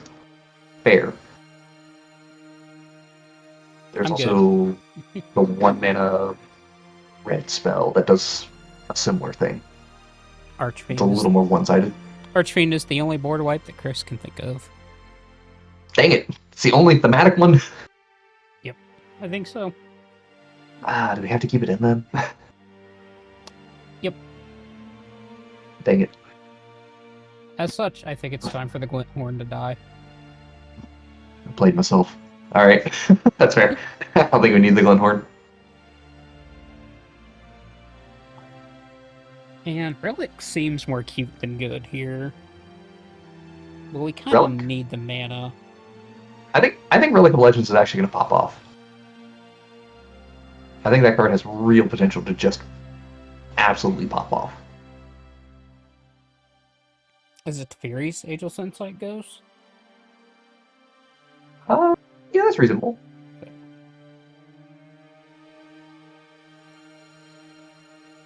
Let me see. Is there anything else I can... I'm just going to look at stuff and see if anything comes to mind. What do you do?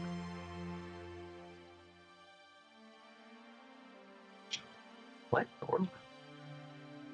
Oh, never mind. That's not anything I care about.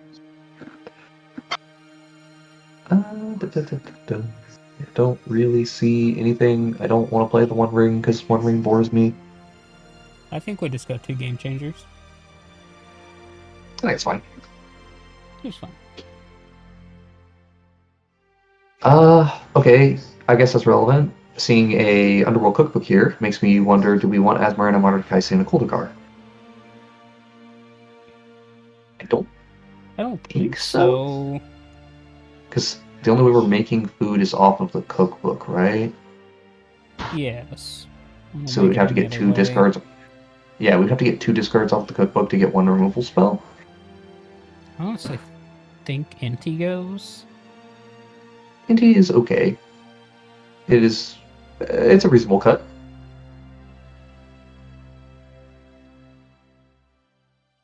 Let's see here. Anything else I see here? Oh, that's spicy. I do love this card, but I don't think it makes a cut, but I'll still at least mention it. This is a deck that could potentially be a Lost in the Damned deck. I like that card a lot. I really like it as well. That- I don't think this is the right deck for it, but that I is really a- like that card. That is a Gwen Stacy All-Star card right there. Oh, Chris, you want me to say Asmarana, Mardukaisin, and Kuldakar? Yeah. I could mention Asmarana, Mardukaisin, and Kuldakar a few more times. Like, she's got this really cool cookbook. It's titled Asmarana, Mardukaisin, Kuldakar's Underworld Cookbook. I'm pretty sure it's just called the Underworld Cookbook, honestly. But you know what? Hey, we're going to say Asmarana, Mardukaisin, and Kuldakar a few more times.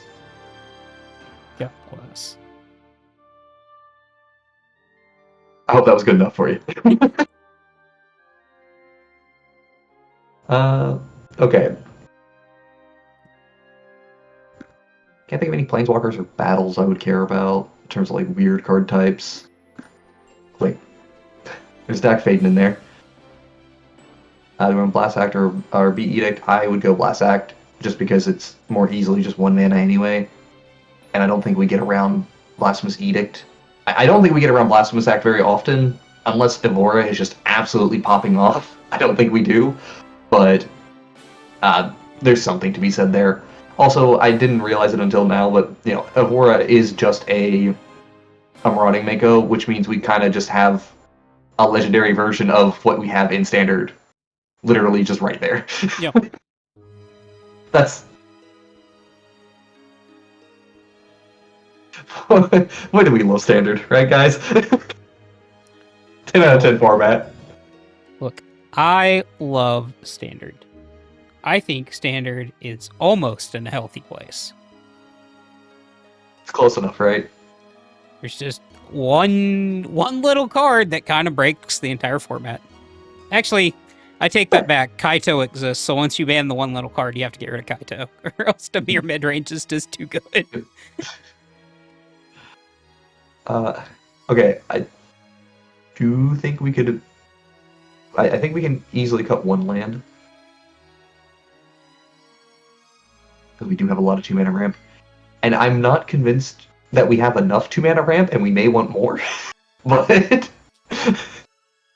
I am at a point where I would like to playtest this.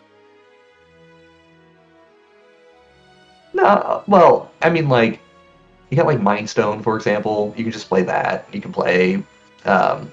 there's 2-mana fixers that ETB and draw a card like Prismatic. Or, well, there's probably lands, and then there's... I'm blanking on the other Prismatic one. But, yeah. Either way. We may... this deck may actually just want that many of the 2-mana rocks, because once it gets going, it's just free mana to keep going that you're willing to discard. But I would like to just playtest this as is, with 22 creatures, a bunch of artifacts. Let's just assume all of our lands are Wooburg lands and see how this goes. I would like a ramp spell. I think that's an easy free mulligan. Well, that is not a ramp spell. Another. I mean, sure. Sure. It works. We put back... Probably put the M itself. Shift L, I believe, is the... What's on bottom of deck? We do get a draw per turn, at least so. Oh, my card. Alright, well, everything is fine. Okay, we immediately now have question time. Is it Norman plus Romana? Or is it VV? I think it's Norman plus Rona. That works for me. I'm down. Doot. Next turn. Archfiend. We missed on the land to transform Norman right away. We can loot, or we can connive. I like looting here first. Okay. Okay. Well. Now we have to connive. Boop. Yeah, we do have to. Well, we have to discard something. I'm discarding. I don't know. Flapping Mad probably gets us to it. Honestly, Right. I mean, it's probably the Archfiend here. Goodbye, Archfiend. Not ready for it. Right, now I Okay, draw. so now we get to. We just set up for next turn, Green Goblin. Yeah, I mean, well, we do get to. So we can discard the Mystic Retrieval right now. Yep. Because it's not doing a whole lot. We can cast the Relic of Legends, and we can cast Malcolm.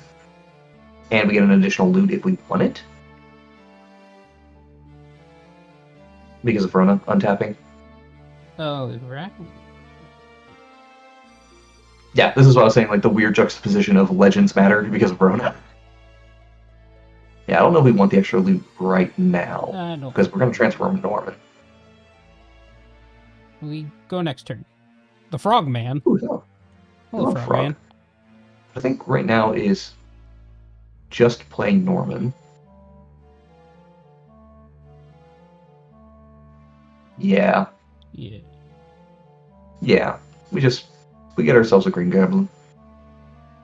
So we have one colorless floating.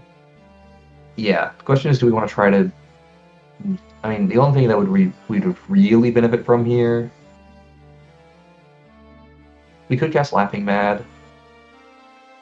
Because we can just tap the... tap some of the creatures. We could tap a Malcolm for it, right? Yeah, I mean, well, also we could just tap Green Goblin, because Green Goblin doesn't get any benefits from combat anymore, aside from just being 4 damage since it has a counter on it from the Connive. Yeah. Okay. Yeah, tap here. Or tap here, draw a card. Discard a Laughing Mad. We're just going to set it right here. Yep, that's fine. Tap our Green Goblin, cast the Laughing Mad, discard. Probably. It says most likely when we're going to cast this turn, we're probably not casting the... Oh, wait. Oh, sick. Keeps a Rona, and... Or, so long as we have 1 mana legendary creatures, we can just keep discarding them to cast them for free and untap Rona. Yep. Or, well, actually, no, we need to functionally untap her twice to make that mana positive, so never mind. We're close, though. Draw 2. Anyway, we can draw 2. Hey, we found a land. We found a land. Yeah, that's fine. Pizza. Tap here. Oh no, because because we can use the new legend that we do. Never mind, we are correct to do this. Yeah. Okay. Tap here. Sick. Draw. Pitch a VV. Discard. Sure. Pitch a VV can't. Do we want to cast the VV? We give up on Malcolm, but we get a loot from Rona, so I think that's fine.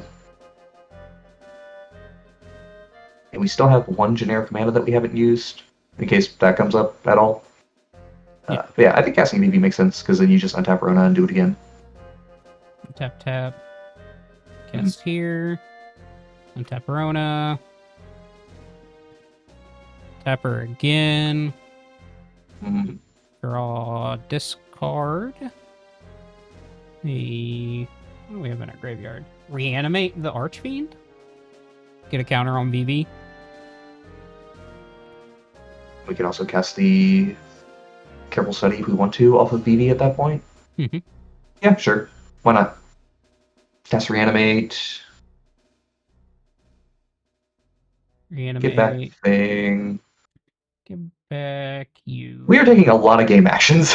Like, this is turn 4, so this is definitely a lot of game actions. It's not winning right away, but it is game actions.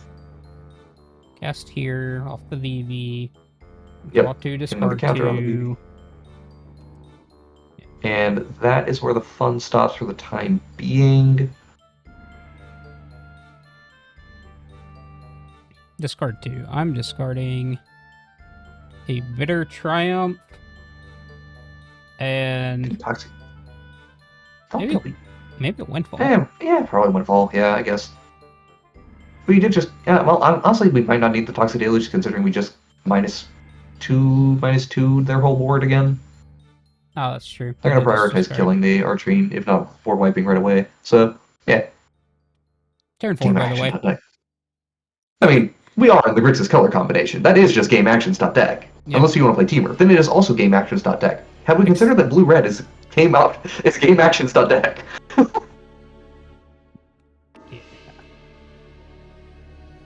Okay. Let's go one more turn and see what happens from here. I don't think I want to go deep on it, but I do want to...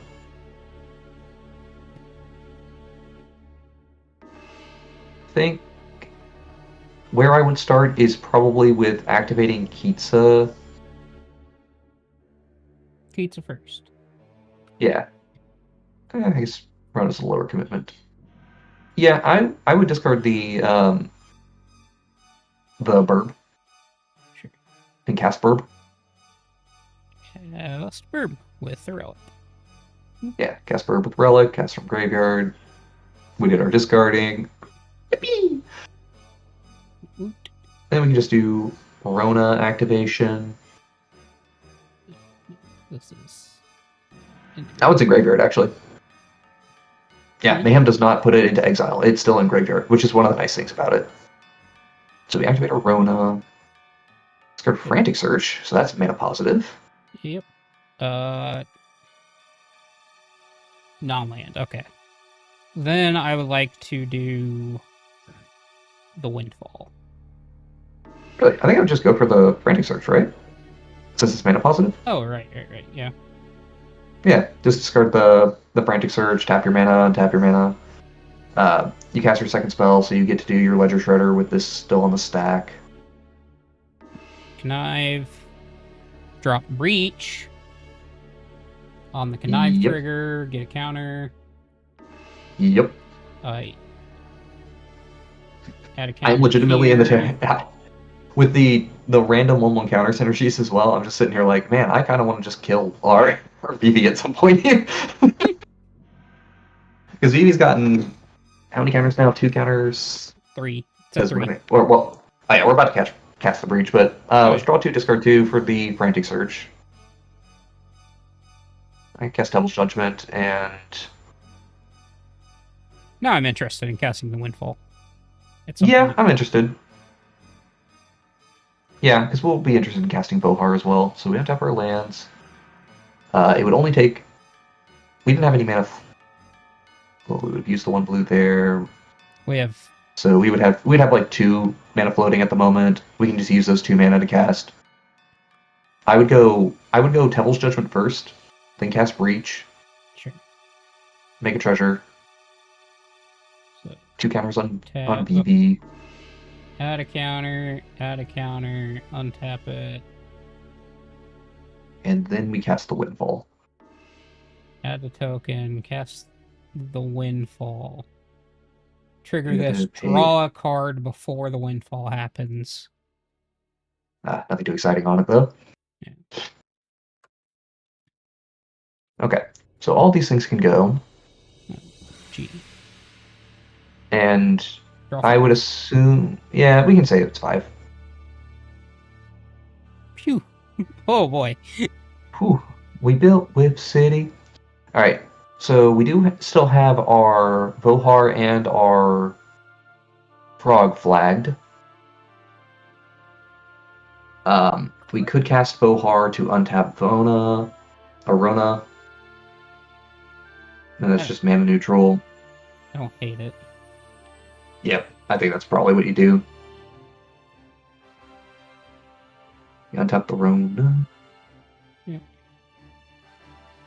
Now we can just cast the Whispering Madness if we want to.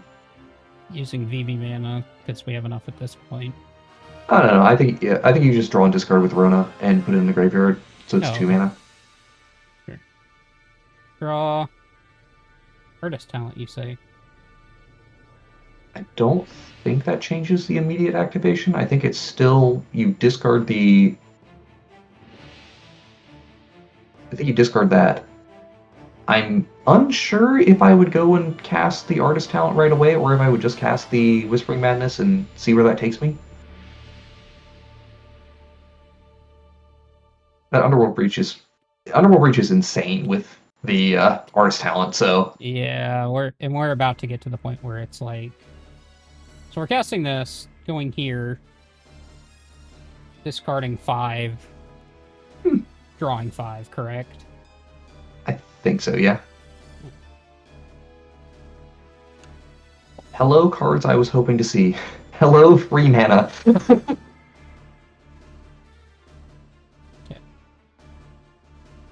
We also could Cipher in that situation. Cipher it on. And you can Cipher it onto Green Goblin. I think the swing is worth it at that point. Because we don't have a way to do the big thing and then we just win. We just, we're accruing a bunch of crazy value. So, yeah, I think we just Goblin, swing in, discard our hands, draw 5 again.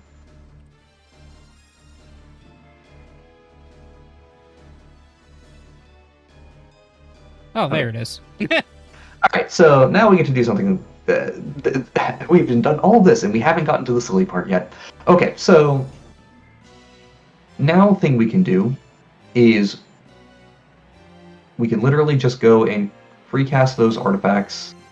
Those net us mana. They get counters on BV.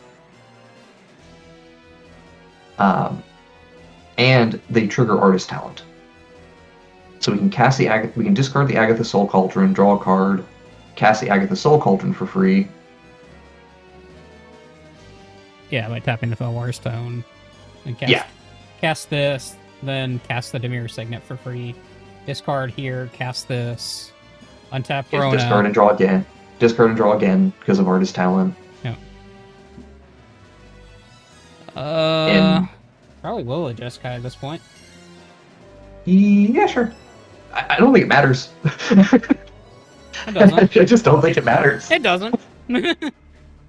How much is it to level up Artist Talent? 2 or 3? It is 3. 3 minutes to do it. Oh. Yeah, I think this is adequate enough of just goldfishing to determine what I wanted to determine, which is, welcome to Grixis bullshit. This is more Grixis bullshit than Kefka is. Yeah, it's just Kefka's way better. And to be fair, we did see the entirety of the legendary sub package come out here to enable this. Yeah, I think we do a couple more test hands. You will see it perform much worse than this, because this is just turn 5 though, and we weren't done. Even here, I think this isn't bad. No, I mean, this is a perfectly acceptable hand. You just turn 2, play your Mana Rock, turn 3, cast Norman, or cast Green Goblin, or Surly Badger Sword. This is like a 2015 average hand that has the potential to go nuts. Well, that doesn't help. No, it doesn't. That's okay. Mm-hmm. So yeah, I think the only adjustment I would maybe make here is probably removing 2 to 3 lands in favor of MDFCs.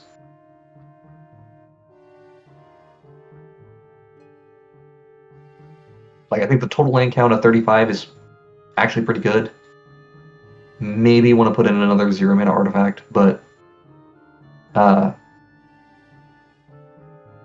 I like Singed Super, but I think Shatter Soul Smashing is a must. Yeah. Just because that is a 2 mana removal spell at that point. Mm-hmm. Okay.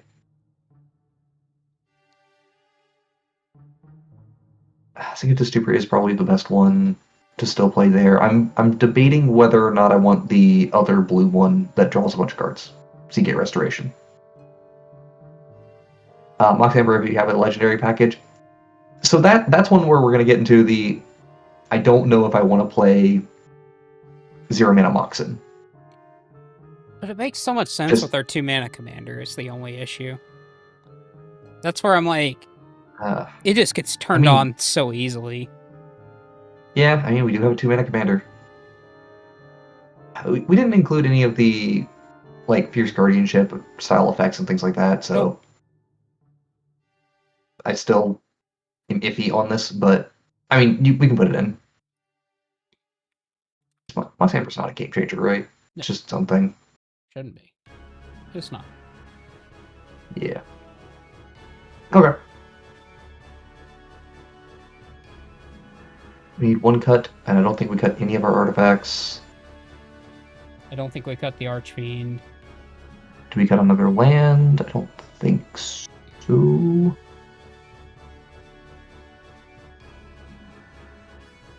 Retrieval's fine. Looting's fine. Probably one of the wheels. Honestly, it's probably smart if we're going to pick one. Yeah. But, I mean, I know you like the card, so... Yeah, we can. I will give that to you. If you get weird enough, Marvin does what the legends want to do. Dang, that is actually probably a really good suggestion, actually. Because that is essentially another Agatha's Soul Cauldron for us. Yeah. Yeah. It's not a non-creature one, but it is basically an Agatha's Soul Cauldron. It's the one. It's the thing we care about. Mm-hmm. Do we run any of the 2-color MDFCs? I have not been a huge fan of the 2-color ones. The blue-black one is a maybe. It's still pretty iffy. Yeah. I don't think we'd want the blue-red one, even though that one does loot or rummage. I think it's Tainted Indulgence here. Oh yeah, I completely forgot we had Tainted Indulgence in here. Yeah, that's fine. Okay. Can we do the other display for just seeing all the cards? We can adjust the land package. Like, we can go through and do the nitty-gritty on the lands if we want to, but I don't think there's much I'm really caring about for doing. I can do this. Sure. And we just cut all the off-color fetches and dual lands. Yeah. That one's on color. Or, well, sorry. No, you're cutting all of them. Right. Yeah, my bad. Yeah. Okay. I think we're good. Oh, I missed Marsh Flats and Mysterious Forest. Yeah. Okay. A lot of basics in there. We can go down. I mean, we go down a lot of basics, but... Yeah. But, like, now we need the Battle Bond lands, which I'm sure I can just hit this button. Mm-hmm. Go boom. Hey, look, they're at the top. Boom. Boom. We probably play that just because it's already it's on got theme. Mayhem. It's on theme. Mm-hmm. And then I don't care for check lines very much. I like surveillance. I do care. I like at least 2 surveil lands. Actually, yeah, probably 2 surveil lands. And I do like pain lands. I do also like those lands. I was gonna say I like playing those over everything else. Yeah. I could find the other 2. Oh. Yep. Why am I blanking on them?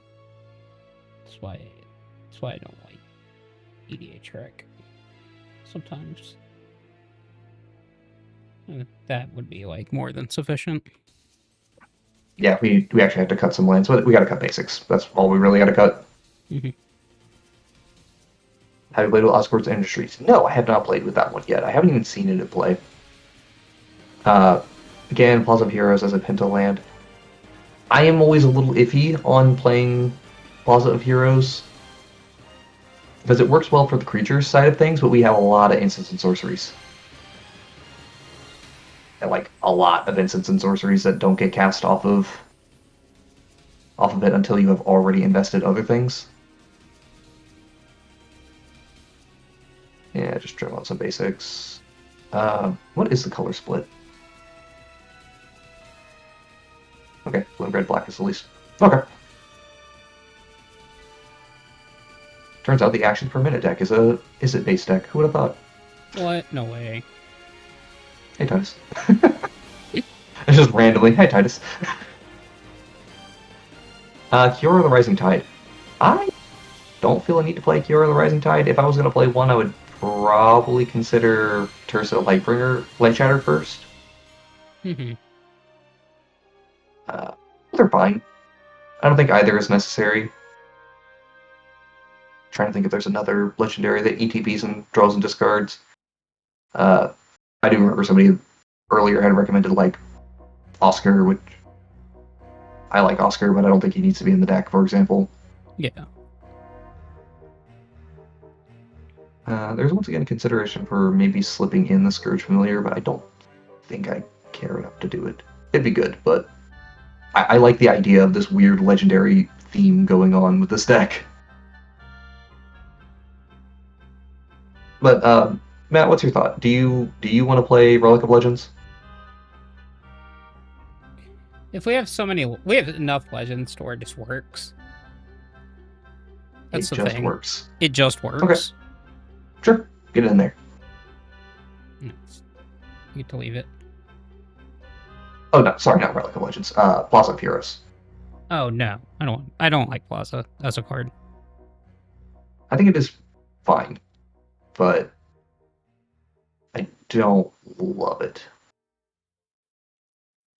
I don't think about it. How good it? Well, I mean, okay, the Chainer is probably actually not that good, but I do like Chainer, and it is funny to be able to just say, well, actually, no, it does just give anything that we cast from Graveyard Haste, so, like... Yep.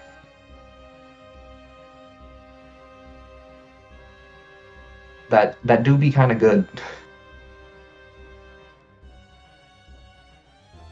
Alright then.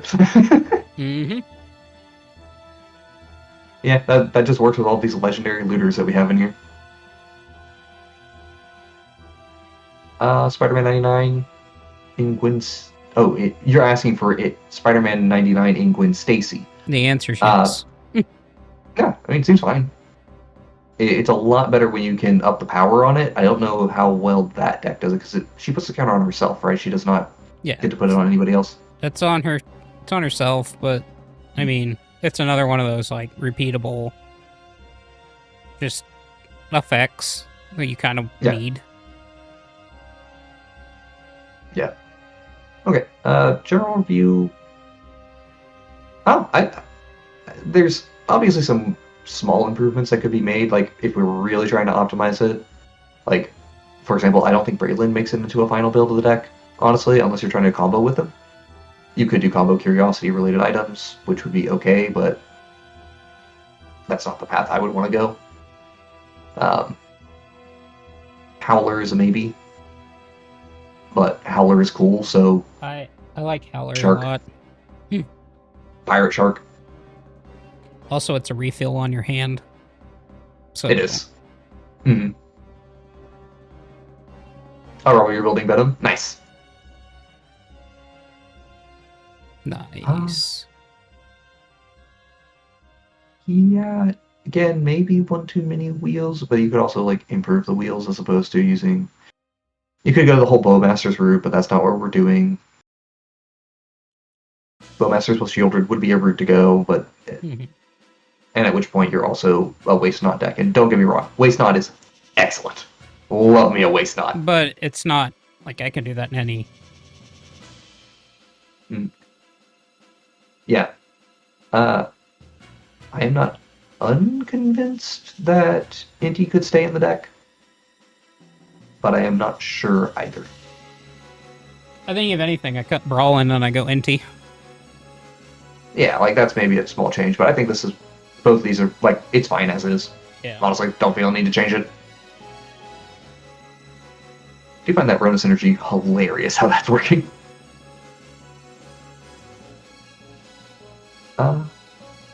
Pretty repeatable shocks are stupid good. Yeah. I feel that.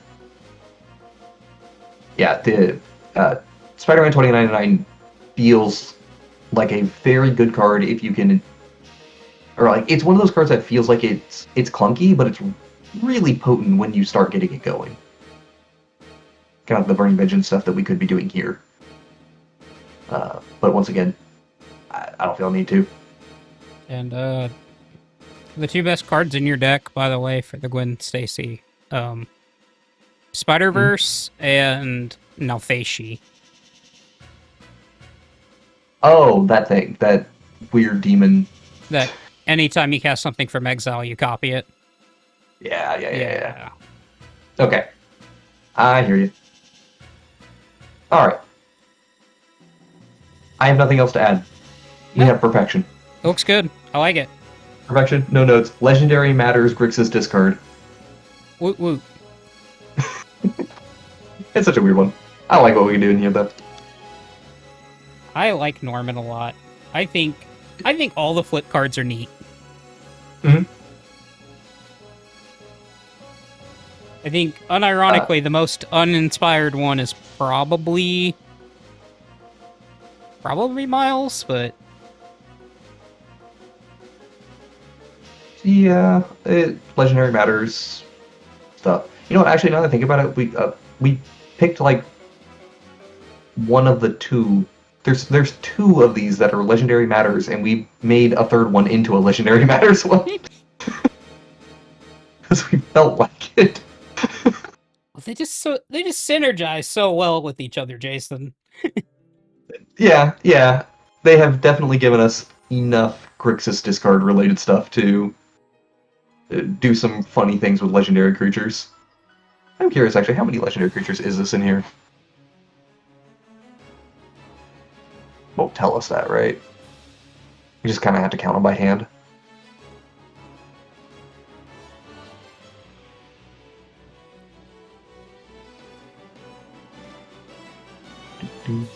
It's 18, including our commander. 18 counting commander. Yeah, I mean that's a pretty good number for Legendaries Matters theme. It's a little light, but that's it's a that's sub good. theme. It's still a good number. Let's say it's a sub theme, so that's a good number Yeah. for a sub theme. Yeah, debatably even too much for a sub theme, but I like it. I think it's good. All right, Matt, we done? I think we're done. Sick. Boom. Deck done. Decks. We post later. For now, it's bedtime.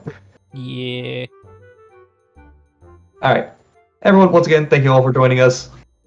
We are here at SmoothBrainEDH. We do stuff. We have a Discord. You can join it. You can also do the YouTube memberships and give us the monies. We appreciate it if you do. It helps a lot. Helps us be able to do things like going to MagicCons, which I was able to do over last weekend, and we are hoping to be able to do. I don't think we've talked about what we're doing for the next year, but I'm hoping to do Amsterdam. I don't know about you guys, but yeah. that'd be a tough one. But anyway, YouTuber things done. Good night. Good night.